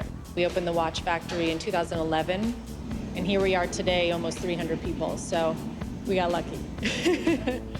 Bicycles, watches, leather journals, these are all hipster items. Would you say that your products are aimed at a hipster demographic? Where we weren't trying to appeal to hipsters, they're definitely embracing the product.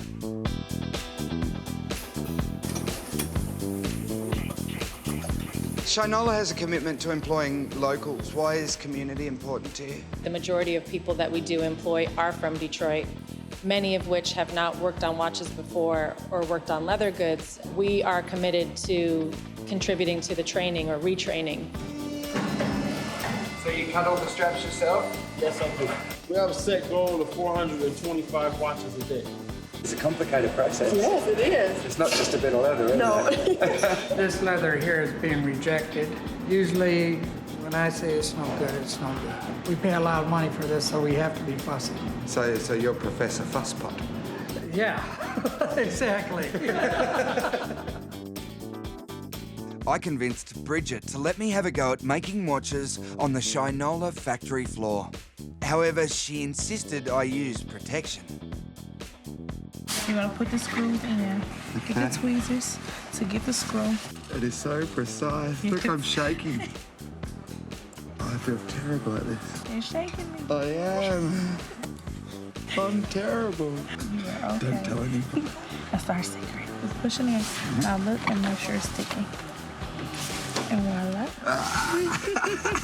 Thank you so much. Do we have a special finger shake?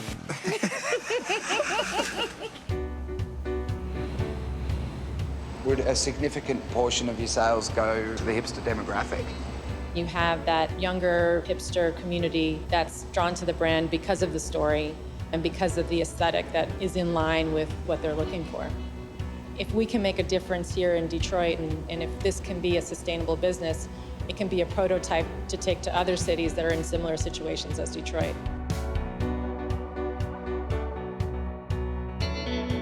While Corktown might not feel like it's part of a city in decline, here, only a few blocks away, there's ample evidence of Detroit's struggle, a struggle that will continue for many years to come. I'm going to go out on a limb here and predict that whilst hipsters might not be able to claim to be saviours of this city, they can certainly claim to have helped the process along, because as we know, where hipsters go, others will follow.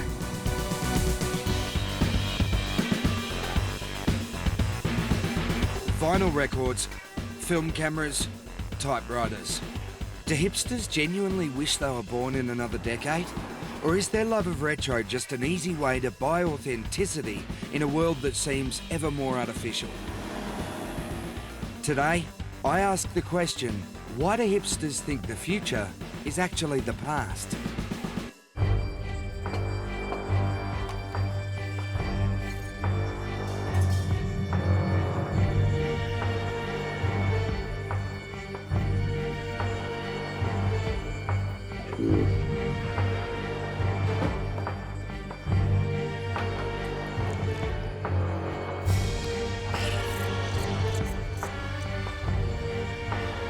sauce. Single origin.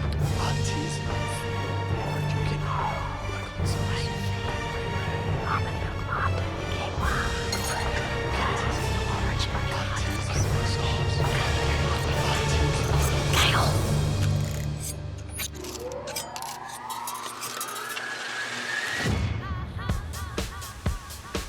So I Googled that Simon Reynolds guy who's been randomly Skyping me, and it turns out he is a complete brainiac. Food increasingly is a big zone of hipsterdom. He even wrote a book on why people love retro. But it's this chapter that's got me really interested. Turning Japanese, the empire of retro and the Hipster International.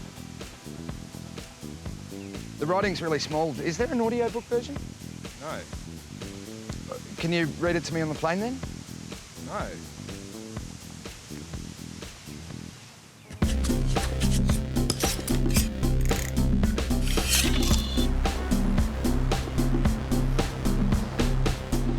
Tokyo, Japan, the city where the ancient and modern collide. So, what makes Japan the empire of retro? My translator and tour guide, Yuka, has agreed to help me find out. Hello, Hi. Yuka. Yes, I'm Yuka. Hello, nice to meet you. Welcome to Tokyo. Oh, thank you. I wanted to find out how Japan's intense retro fascination compares with hipsters in the West. Yuka had arranged an audience with Matsumura-san, club owner and godfather of Japanese vintage style. If anyone can help me understand the Japanese love of retro, it's him.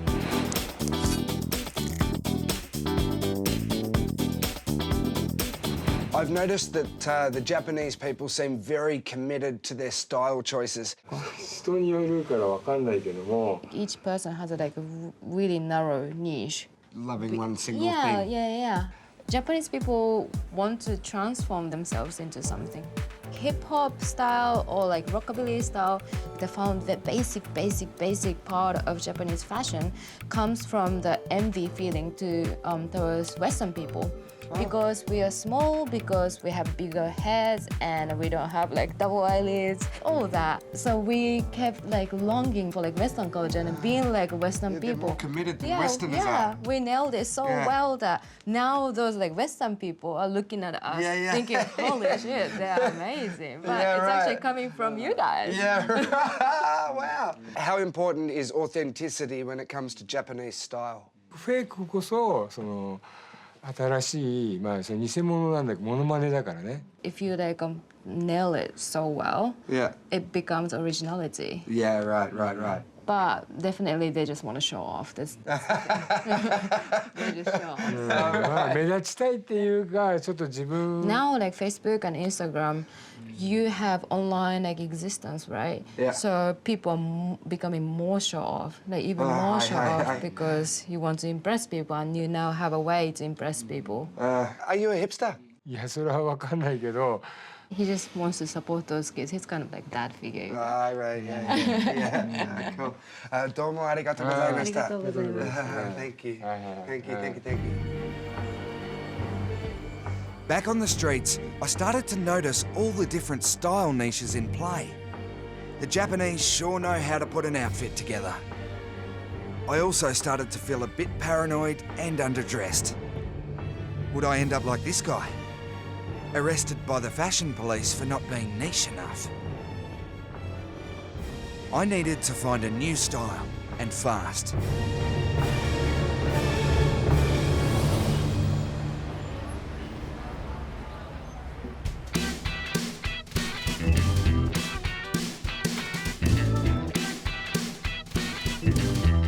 I've always liked rock and roll.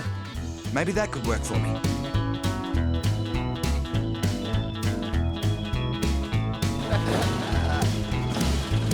Tomo! Hi. はじめまして。はじめまして私はサムです。サム、 Yeah. 友成です。Nice to meet you. Nice to meet you. Yeah.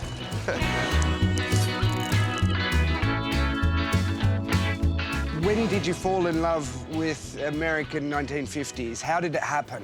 小さい時に、家族が Surprisingly, he was born in Buddhist temple. Oh. His family owns a Buddhist temple. And then, but like all his like family members were like super into 50s like American music. And then one day his mother bought him a Buddy Holly. Like, yeah. And so that's when he like really got hooked. Yeah, And right. Yeah. I would call Tomo vintage cool, man. やっぱなんかヴィンテージから影響を受けるんですけど。 What he sells now there is like what he made out of those vintage stuff and then like made it into something new. One day like this style, like nobody was doing this kind of style. But like next day, like somebody's like so into it all of a sudden and that becomes kind of like semi-mainstream. Yeah. And that's the power of Harajuku, even if something that's really niche and like alternative stuff can be like super mainstream in like tomorrow because Yeah, right, so it happens quickly. Yeah, like he's doing this because he likes it. Yeah. Will you have this style for the rest of your life? 多分一生ポマードをつけて続けてこの髪型が変わらないと。 One thing that will never change is this like hairstyle. Yeah, well, I wouldn't change it either. It's perfect, yeah? Pretty hot, huh? Yeah, right? Totally. Tell him that he makes me feel very uncool. なんかトモさんの前に立ってるとすっごい自分がかっこ悪く感じるって。tell him I've travelled the world talking to cool people, and he is most certainly the cooler. Wow, that's awesome. Yeah, very much, man. Right.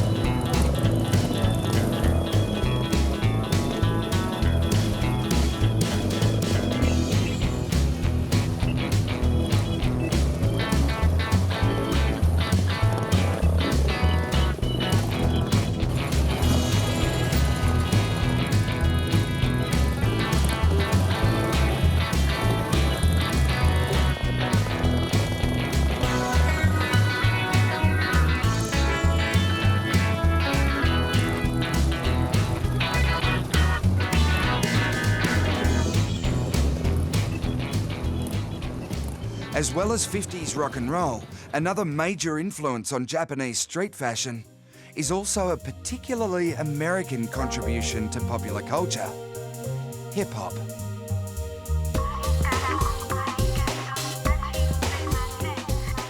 How would you describe your style?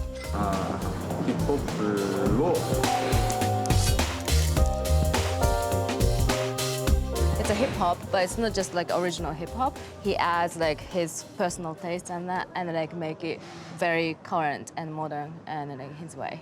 Why do you love hip-hop? これといって何言ってんのないですけど。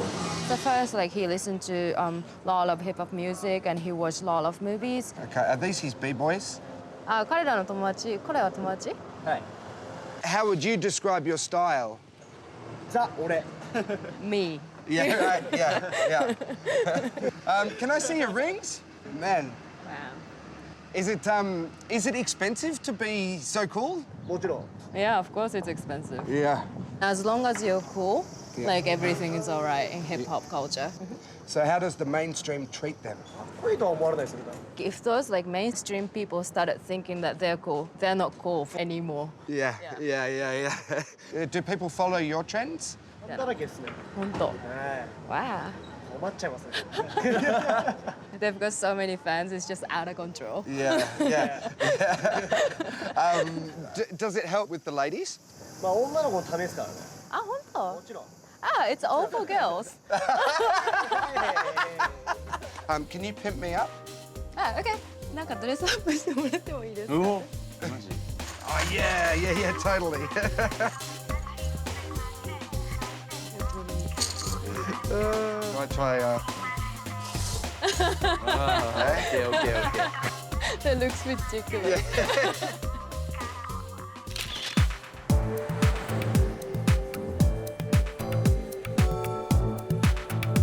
I came to Tokyo to find out about retro. What I found was people who don't care whether they're mainstream or underground. They care about doing the one thing that they love. And they're certainly not too ashamed to admit it. That kind of single-mindedness is not something I see a lot of in the hipsters back home. Are we perhaps too self-aware to commit?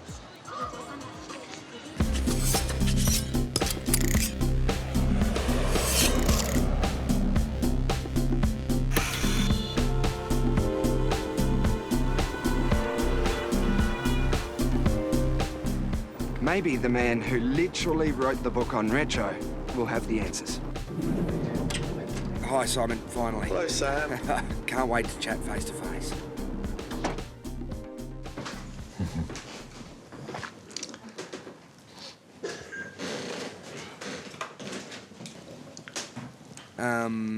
Q titles?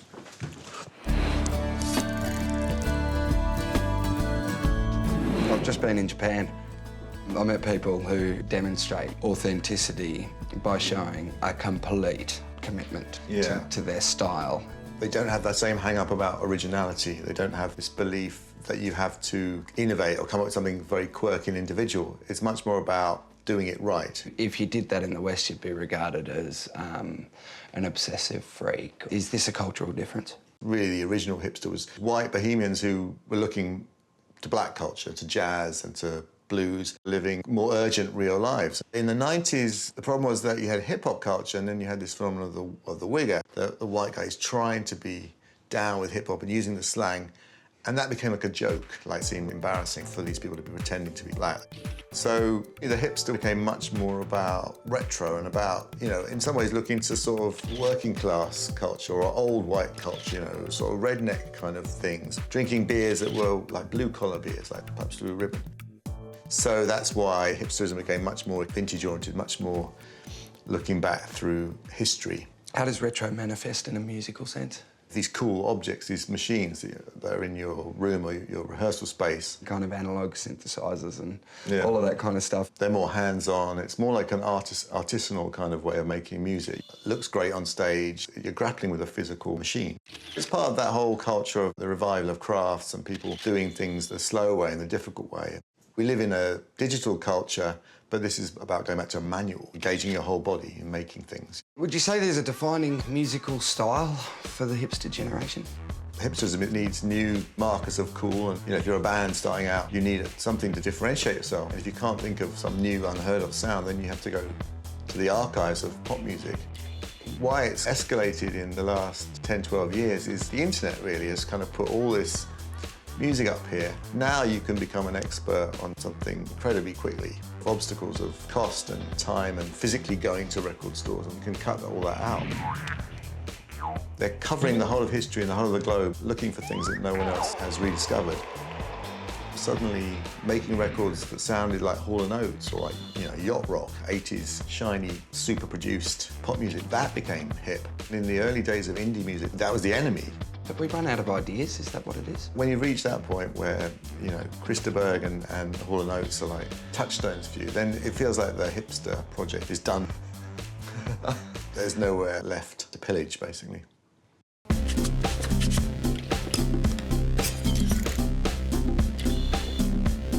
Thinking about what Simon said, it occurred to me that even the names of hipster bands seem to be yearning for the past, or the pastoral.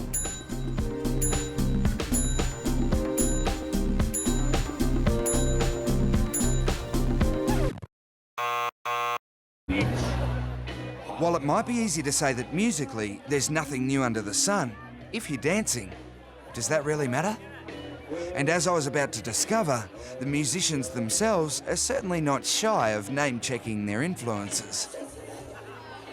With music going back, it's like being excited about what is being generated and returned and pushed on forward.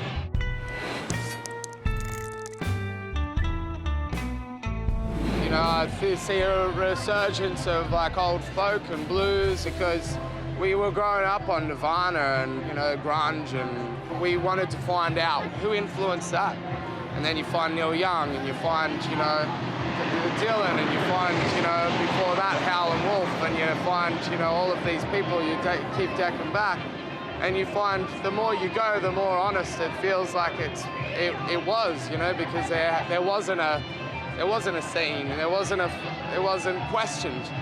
It wasn't questioned whether it was something to be, what was fucking hot.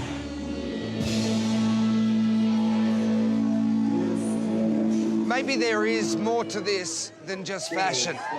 Things like irony and retro, they could be an escape route from a world where bad things happen. S11, the GFC, Gaza, Christopher Pine. And why wouldn't hipsters yearn for a simpler time? A time of craft, folk music, artisanal food, a time of the beard. But electronic music has always held a place in the hipster playlist. Because, let's face it, they've never been backwards about, well, being backwards.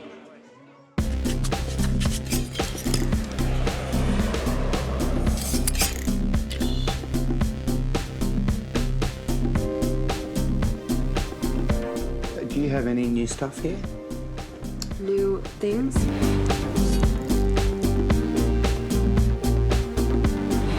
This place, it's a nod to the past in It a way, is, isn't very it? much. Love those speakers. Oh, yeah. We haven't found anything that's new that we like the look of. Every few months, it seems, there's an article about the revival of vinyl. And did it ever Yeah. really go away? In my life, no. I've always bought records, had records, play records. Why? I like having an object. If you're travelling the world kind of DJing, do you have to be very selective in order to avoid excess baggage fees? Yeah, I used to be that I would carry a lot of records, but I would always carry them on the plane with me because I never wanted to risk losing them, and my back was just killing me after a while. I mean, do you have any music up there in that cloud? Yeah, Yeah. for sure. I think Which collection's bigger? the digital library is bigger, but it also has a lot more filler. So it's not necessarily better. Yeah. Yeah.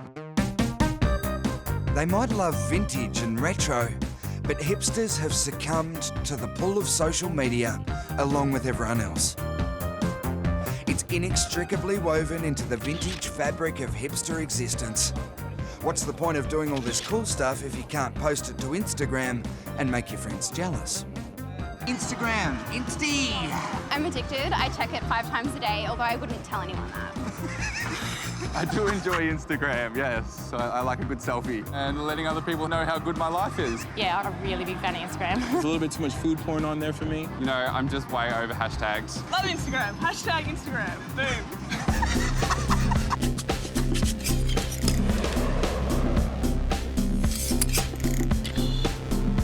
I've come to London to meet Baroness Susan Greenfield, who, as well as being an actual baroness, just happens to be a scientist and academic who specialises in the physiology of the brain and the impact of 21st century technology on the mind. I don't know how to refer to you. Do I call you Baroness? Oh, don't be silly. It sounds like something out of Alice in Wonderland. like it. It sounds like I the like Red it. Queen or something. No. So Susan's fine? Yeah, of course. So I don't have to curtsy. Well, you can if you wish. Well, I'd like to. It's nice I'd to impress meet my you. mum, if nothing else.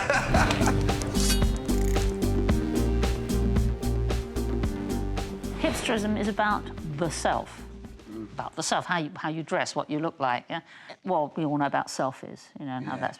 You know how children, because they have no choice, look at me, Daddy. You know, I've just been to this, and then I did this, and my favourite colour, and I like doing this, and my hamster's called Boo Boo. You know, whatever. But you know, a child can only talk about themselves. Well, they can't comment on world affairs. What I fear is that's what the digital people are doing. They're almost stayed in this infantilized state. I think I have an affliction. I can't stop checking my Facebook page. Have I got a bad case of FOMO?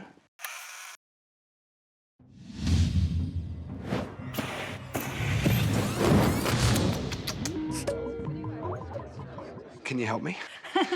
Well, I'd recommend you read my book because there's 3 chapters devoted to this very issue. Really? The whole point is, as a neuroscientist, is exploring what is it that Facebook gives you that a conversation like this doesn't give you. It's a slight uncertainty of not quite knowing what's coming, yeah, but knowing that something will come. So it's a bit like playing a fruit machine.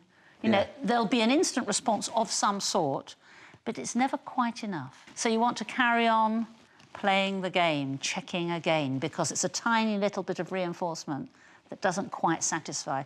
And we know that the basis for that in the brain is a chemical called dopamine. And what you're seeking is some kind of approval or feeling that you're connected, because if your identity is defined and constructed externally in that way, by definition, it will be rather fragile and it needs constant reassurance. Now, what's really interesting is as we're talking, we haven't met before, But we're monitoring the body language. You're leaning forward, so I lean forward. You're at least politely pretending you're interested in what I'm saying, and you're smiling in the right time, you know?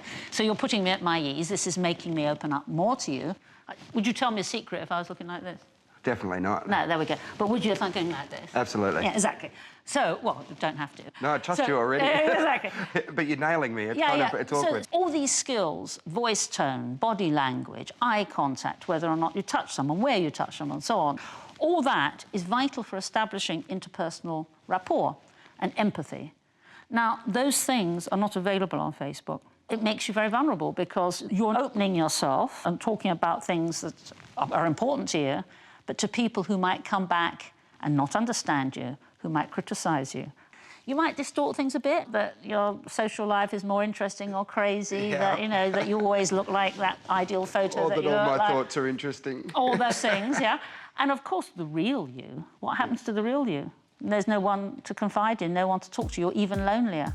The whole essence of social media is you're outreaching in an unprecedented way to huge numbers of people. If you're constantly outputting and there's this frenzied pace of input, output, when do you have time to do the middle bit, which is be you, to think? So I can rob you of your identity? You can. Identity and privacy are very close things. If you give up your privacy, you're also risking your identity. Facey. Facey. Yeah, what do you think of Facey? Facebook? Facebook is a wonderful way for people to share their ideas and the way that you should live your life. You know, my mum's friends with all my friends now, so it's not as cool as it used to be. Can't really write what I did on the weekend anymore. Oh, yeah, I love Facebook. It's changing the world. I know everyone gives it a bad rap for all of its privacy issues. Just use Facebook for lurking. I find it funny. Lurking? Yeah. What does that Just mean? stalking people, seeing what they're up to. Did you know that Australians check their Facebook more regularly than any other nation? You've got some stiff competition, I'd have thought, there. In Britain, people spend more time online than asleep. That's amazing. Holy moly.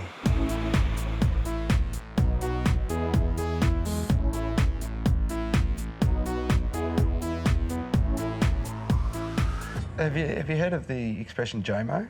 The cure for FOMO? Joy of missing it, yeah.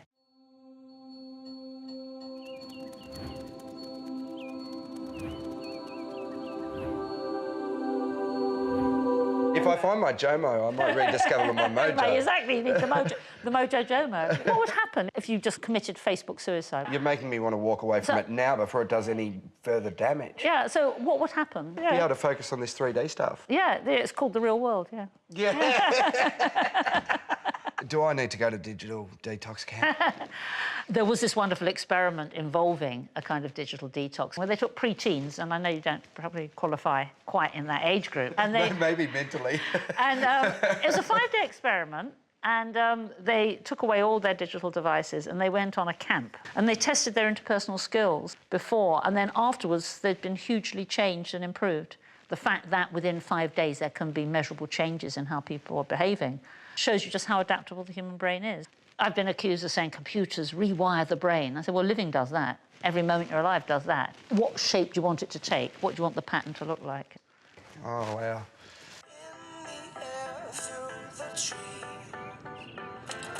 Camp is a safe place where you can be yourself and just have fun. It's a digital detox. No cell phones, no computers. Oh, it sounds great. It's a pity it only happens once a year. Still, I think I'm achieving the same effect by sitting here and watching it on YouTube. Guys, please.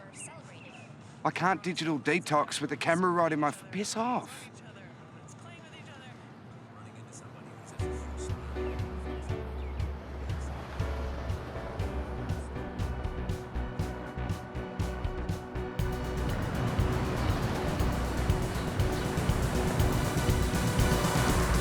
I don't consider myself a hipster. Why not? That's a good question. How do you feel about hipsters? Not a big fan. Hipsters can go fuck themselves. Why do people hate hipsters? Because they feel that a lot of things they do is done for show. You don't really think that moustache is cool. You don't really like that weird music. It's just a front. That's why people react so badly against being called a hipster, because you're basically calling someone a fake or a poser. Are you a hipster? Hell no, I'm not. I don't associate myself with that. Are you a hipster? I hope not. Are you a hipster? Yeah. No, not really. I wouldn't say that, no. No. No? Yeah, I don't like the way. Hipsters hate that. No. I think I am somewhat of a hipster, but it kind of pains me inside to say that. I think I look like a hipster, but I'm not a hipster. I don't know. I prefer not to be called a hipster, but sorry. I know I have tendencies, but I'm trying to get out of looking like one. I'm all for them, I just don't want to be one. Why? I don't want to be judged. Oh, you're a hipster? No, I wasn't even hip though. I'm not cool. I know I'm not cool. You are now, though. I'm not, no. Okay, fuck off. What are you talking about? I'm not a hipster.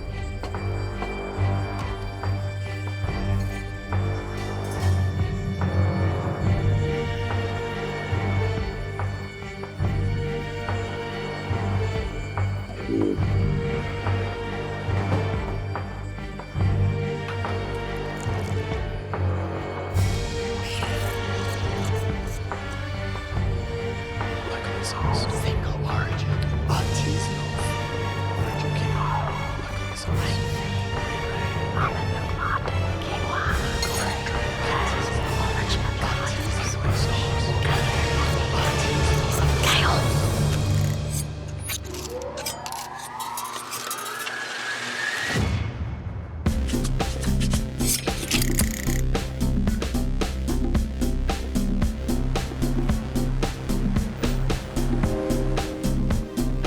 I'm here in Shanghai to investigate a new generation of Chinese youth who could be called hipsters. They're known as Wenyi Qingyang, which literally translates as the cultured youth. But while the hipsters of Williamsburg or Fitzroy might think they're sticking it to the man with their kombucha drinks and top knots, I want to find out if the stakes are higher in a culture where those who shun convention can find themselves being shunned right back.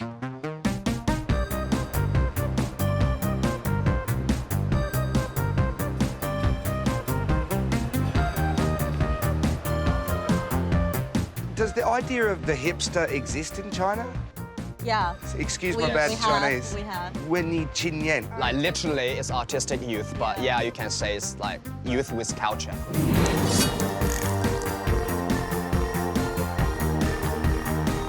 This group of people prefer like inner quality. So they are looking for more knowledge, they're reading, they're watching movies, so they are very knowledgeable. Especially after the 2000, because that's when internet started to get booming in China. Yeah. So we get more exposed to the Western values, Western TV series, just Western stuff, including all the advertisements is around. I think that's when Qingyang culture started to hit its peak. Right. I guess if you are Chinese, you kind of feel like you are quite small, you're quite invisible in this big society because there's too many people, right? Are the stakes higher in China for people who want to pursue an alternative lifestyle? Yeah. Yeah, it's very high. The society is really being dominated with a lot of the old values. Like get a job, get married, buy a house. Yeah. That's the standard path. Young people living in big city, they are trying to break this old stereotypical way of living your life. They want to seek some new meanings because they are the first generation. They are really going on this road to explore themselves, They can't really choose anyone from their father's generation, to refer to, Weixin is characterized by a lot of emotions, but this kind of attention to your own emotion, to focus on within, is completely lacking, for example, in my father's generation, because that was sort of like a totalitarian era. So everything is sort of like you take order from top down, right? So people don't really care what I want, what I feel. It's more about what this group of people is feeling, is going through. So is it an age of individualism? Yeah, I would say that. So Wenyi Qingyang, I think it's more about this uprising of this individuality. Right. But nowadays, it's more about like consumption, like icons. So they consumption of a lifestyle. Yeah, the right? consumption lifestyle. Back in the days, if a guy holds a book of Milan Kundera, the unbearable likeness of being, and he is perceived as a Wenyi Qingyang. Right. So some guys say, oh, I want to look cool. I want to be this really cool guy with inner quality. So I go buy this book. So there's a lot of these culture icons out there that sort of like is being perceived as relevant to Wenyi Qingyang. If you take a Lomo camera or you wear a t-shirt like this, then you perceive like a Wenyi Qingyang. So no more inner quality at all. And that's why the people don't want to be labeled like that. So it's perceived as superficial. Or pretentious. You know, there is a similar negative connotation in the West. Hipster means a bunch of rich kids dressed up in a really shitty way, but every piece of their clothing is worth like 500 pounds. Yeah. You know, and they're just lying around on the street being cool, doing nothing. That's how I see it. Yeah. I mean, like, what are you doing, you know, mate? You know, right? That's actually how Wei Qingnian is being perceived in China. They're being perceived quite negatively because they are just being superficial. They're not doing things. You know, they're just traveling around, but they don't really know what they're traveling for. Yeah. They're having a camera, but they take shit, you know? They don't really take anything that has a deeper meaning.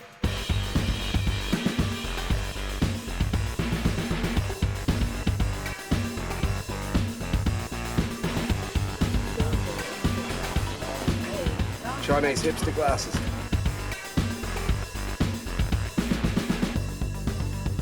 Cheers. Cheers. Even though Chin said that the hipster as we know it might not necessarily exist in China, to me, the Wenyi Qinyan are basically the same. I wonder if they're easier to find than they are to pronounce.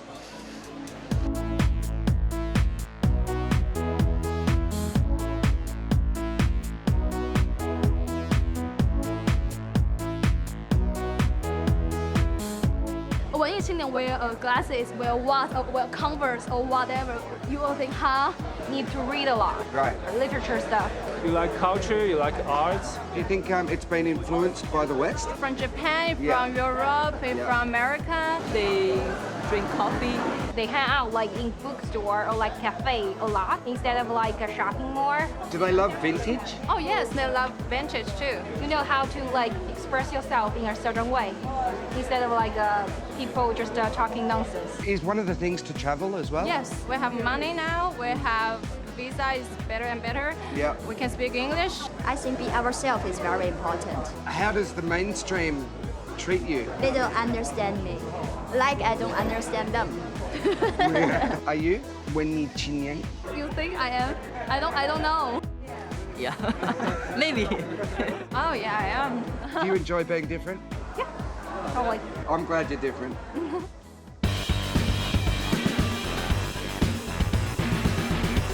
I was keen to find out more about how the Wenyi Qinyan consume trends from the West. Is it safe for me to say that you guys were pioneers of the fixie scene here in Shanghai? We'd never say it ourselves, but sure.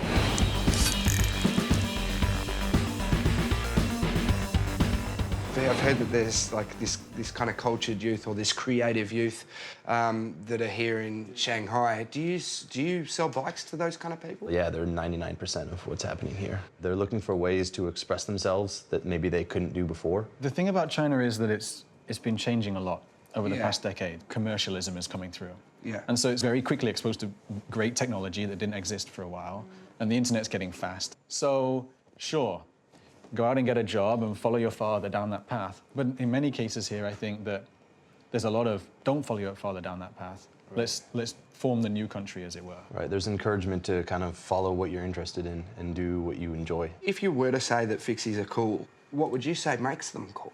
That movement was the urban cowboy, that you're on a bike out there riding the wilds. You're the cowboy of the new generation. Of all this mess. Yeah. Actually, the Chinese translation for fixed gear, surfei, has a negative connotation. Very negative. Fixed gear bikes can be brakeless, right? In the mainstream, when you read about fixed gear bikes, you're actually hearing brakeless bikes. The media picks that up as all these guys are riding on bikes which don't have any brakes. And so then... That's the cowboy connotation. Right. Right, so it's seen as reckless or irresponsible. So, and then you get kind of cities announcing that all fixed gear bikes are outlawed on the streets. No. If there was ever a negative connotation around the whole scene, it was this. We'll get customers in here, they'll come in where they're wearing every piece impeccable. They'll have it all sorted out, and they'll walk in and say, right, I'm now ready to buy the bike. You know, my first bike. Wow. And you go, wow, you came through all of that process first, and then slot in the wheels. And it seems so backwards, but it's a full embracement. They've sat down and gone, right, I'm ready now. My journey begins now. In China, I don't think that commitment lasts forever. I think it'll be die hard until the moment it's not cool anymore. Right. And then it changes. How long will those kids actually ride those bikes and how long will they keep them for? I don't know. Maybe it'll be 2 years, maybe 10 years, maybe they're already gone. Do you die when the trend dies in terms of what you've built here? I hope not. Yeah. The number of people who bought a new bike and then stacked it around this corner. Yeah. Yeah, I rode in 2 other countries, but not without brakes. This is my first time. You kind of have to just zen it out, really. Yeah, right. You know, there's moments where people are all over the place, coming from all sides. Yeah. And the thing is, if you're expecting it... Yeah.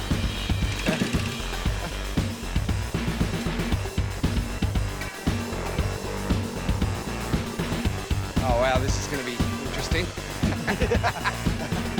I nearly did myself in just back there.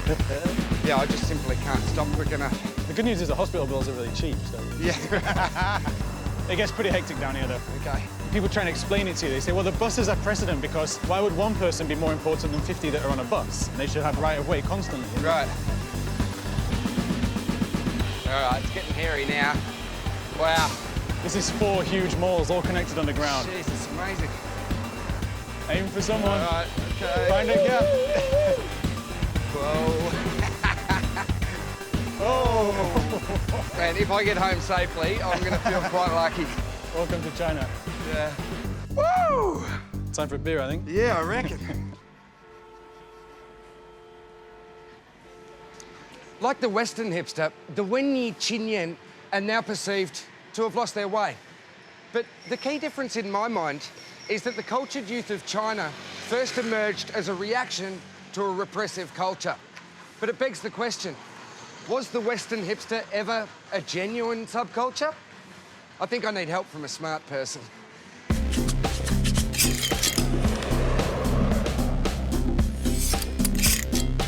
What better place to discuss the rise and fall of the hipster than here in Detroit, a place that has seen its own rise and fall.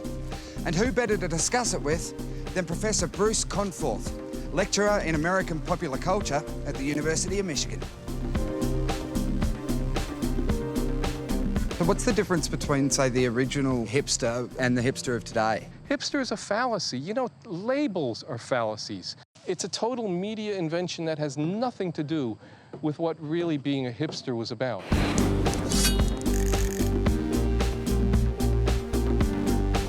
Can subcultures exist in the digital age? There's a tendency for many of them to become much more short-lived than in the past, primarily because of the rapidity with which they are exploited. When you turn what begins as something honest and something with integrity into a marketing device, then it becomes relatively short order before a lot of the people who were originally involved say, hey, you know, this is not me. I don't want to have anything to do with that. I'm going to move on to something else.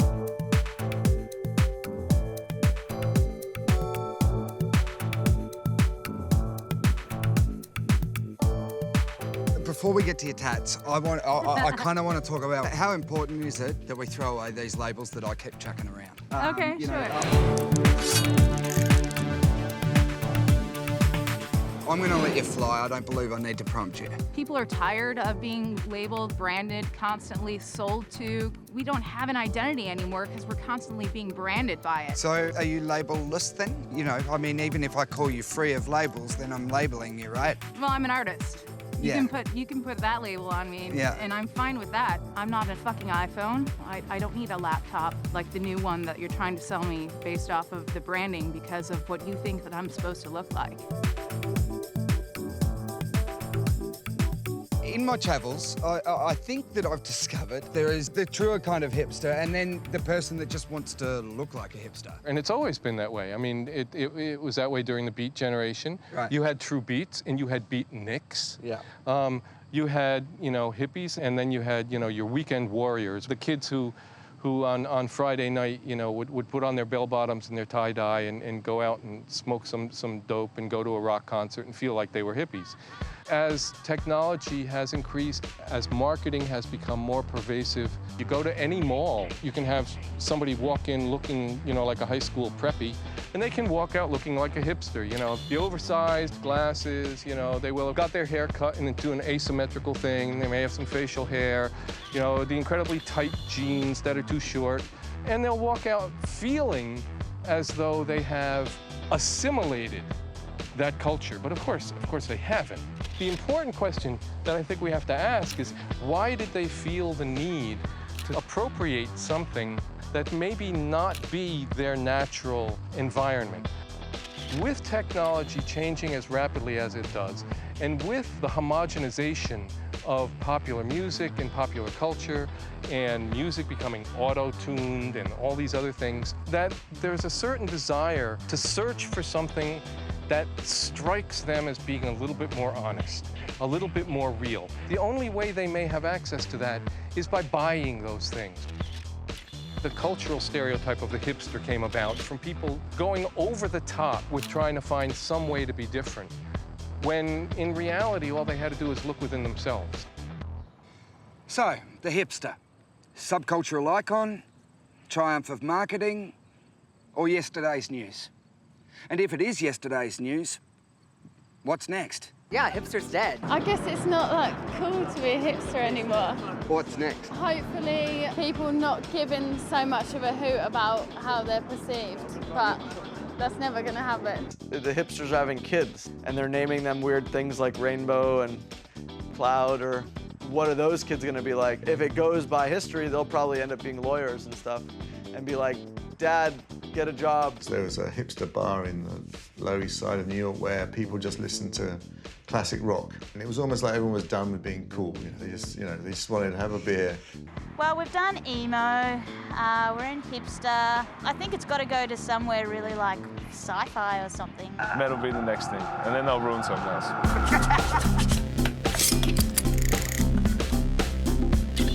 If hipster has come full circle, then so have I.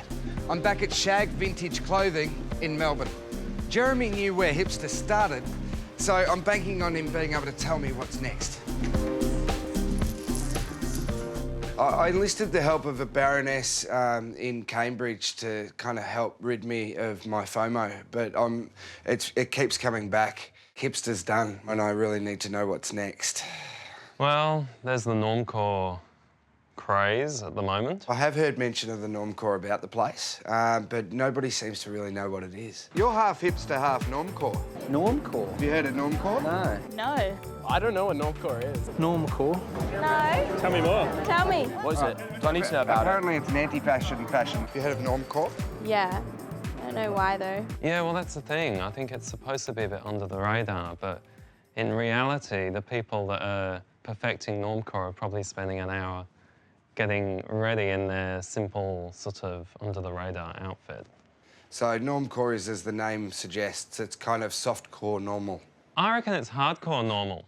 Hardcore normal. Yeah, when you okay. actually break it down, there's a lot of effort involved in looking so ordinary. Paint a picture for me.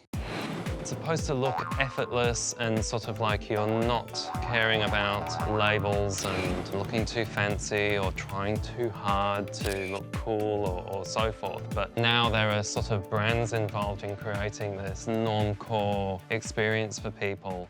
So it's like a camouflage, less is more brigade. Yeah, a little bit. Normcore seems to me like it's what you wear when you get older. So what are these kids going to do once their passion for normcore fades? They're going to be all these flipped out, tripped out, like 50 and 60-year-olds trying to find their identity because they were too normal when they were kids. But when you think about it, it's the wrong way around. There really isn't anything that new about it. We're actually just repeating things that have already happened in the past. I'd rather have some vintage hipsters rocking the joint and at least kind of cutting a smooth figure as they walk down the street. Yeah. Help me out, you know. I mean, you've got everything here. Don't tell me you want to be normcore. I want to feel what it's like. It might be an ordinary feeling, Sam. These remind me of the 1990s. Probably 92. Can you do them up? Not as thin as I used to be. Oh, don't worry. Here, you can pop that over the top. Bit of Nike. Disgraceful. Pop that on. Cyndi Lauper. Cyndi Lauper? Full Cyndi Lauper action, don't you think? Oh. OK. All right. So I've got to walk normally now too. You have to have a slight attitude, you know, an undercover attitude. Undercover attitude. Like you don't care, but you know. I think you need a few little alterations. There you go. What do you think? I feel like a goose. Pop those on. I feel like a total fuckwit. Can I get back into my civvies? Yeah. Yeah. I think it's a good idea. Yeah. Excuse me, mate. Hey, can you tell me what the word hipster means to you? Hipster? You're about 5 years too late.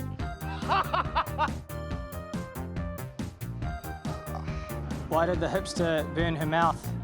Because she drank her coffee before it was cool. What do I have to do to be actually cool to you? You have to be not cool, right? I do have socks on, but they're the shitty ballet socks that hipsters wear, so it doesn't look like they're wearing socks. Oh, yeah. Oh, man, what a girl. Can I try it? Yeah, you have to. So you can have a hipster ride. Okay. Could I wear your glasses as well? Yeah, sure. You want my mustache as well? How many hipsters does it take to change a light bulb? It's a very obscure number. You probably wouldn't have heard of it. I keep 3 beehives in central London, and I take... You are a hipster, dude! And I take the beeswax out of the hives, and I make my own moustache wax. Like if I want YOLO tattooed on me, or... Come. Okay, I don't think I know anyone in Australia. How much does a hipster weigh? An Instagram. There's a hipster. He's king of the hipsters. You can't judge someone on what they're wearing, mate. You're rocking... I'm a hipster. Fuck, you. Shave me beard off. In my quest to define the essence of the contemporary hipster, I've travelled to some of the most vibrant cities on the planet. But it's here, in the unlikeliest of places, that I finally succeeded. Ladies and gentlemen, I give you the hipster. An absurd, ridiculous, mass-produced confection. Saturated with media exposure, diluted with overuse, artificially sweetened by multinationals, packaged and sold for us to suck up greedily until the initial rush fades and we realise we're just rotting from the insides. So, what do I take away from all of this? Apart from this drink, obviously, I meant that in a philosophical sense. What did it all mean? Well, to me, despite what it's come to, hipster did mean something. Once. Briefly. It speaks to our need to stand out in a world where the sum total of human endeavour and creativity can be downloadable at 10.5 megabits per second. It was an attempt to unplug from all of that and remember what was pure, individual and authentic about what went before. Until it got gobbled up by the very machine that it was trying to escape from in the first place, of course. Perhaps the legacy of the hipster is to remind us that today's individualism is tomorrow's store chain window display. If that's true, what do we do next? Nothing? Occupy something? Go normcore? Whatever the case, I've learnt that it's more important now than ever to not give a flying fuck about what anybody else might think. I've also learnt that this convenience store beverage, poured, of course, into a plastic mason jar, speaks more eloquently about the hipster trend than I ever could. Thanks for watching. Ugh.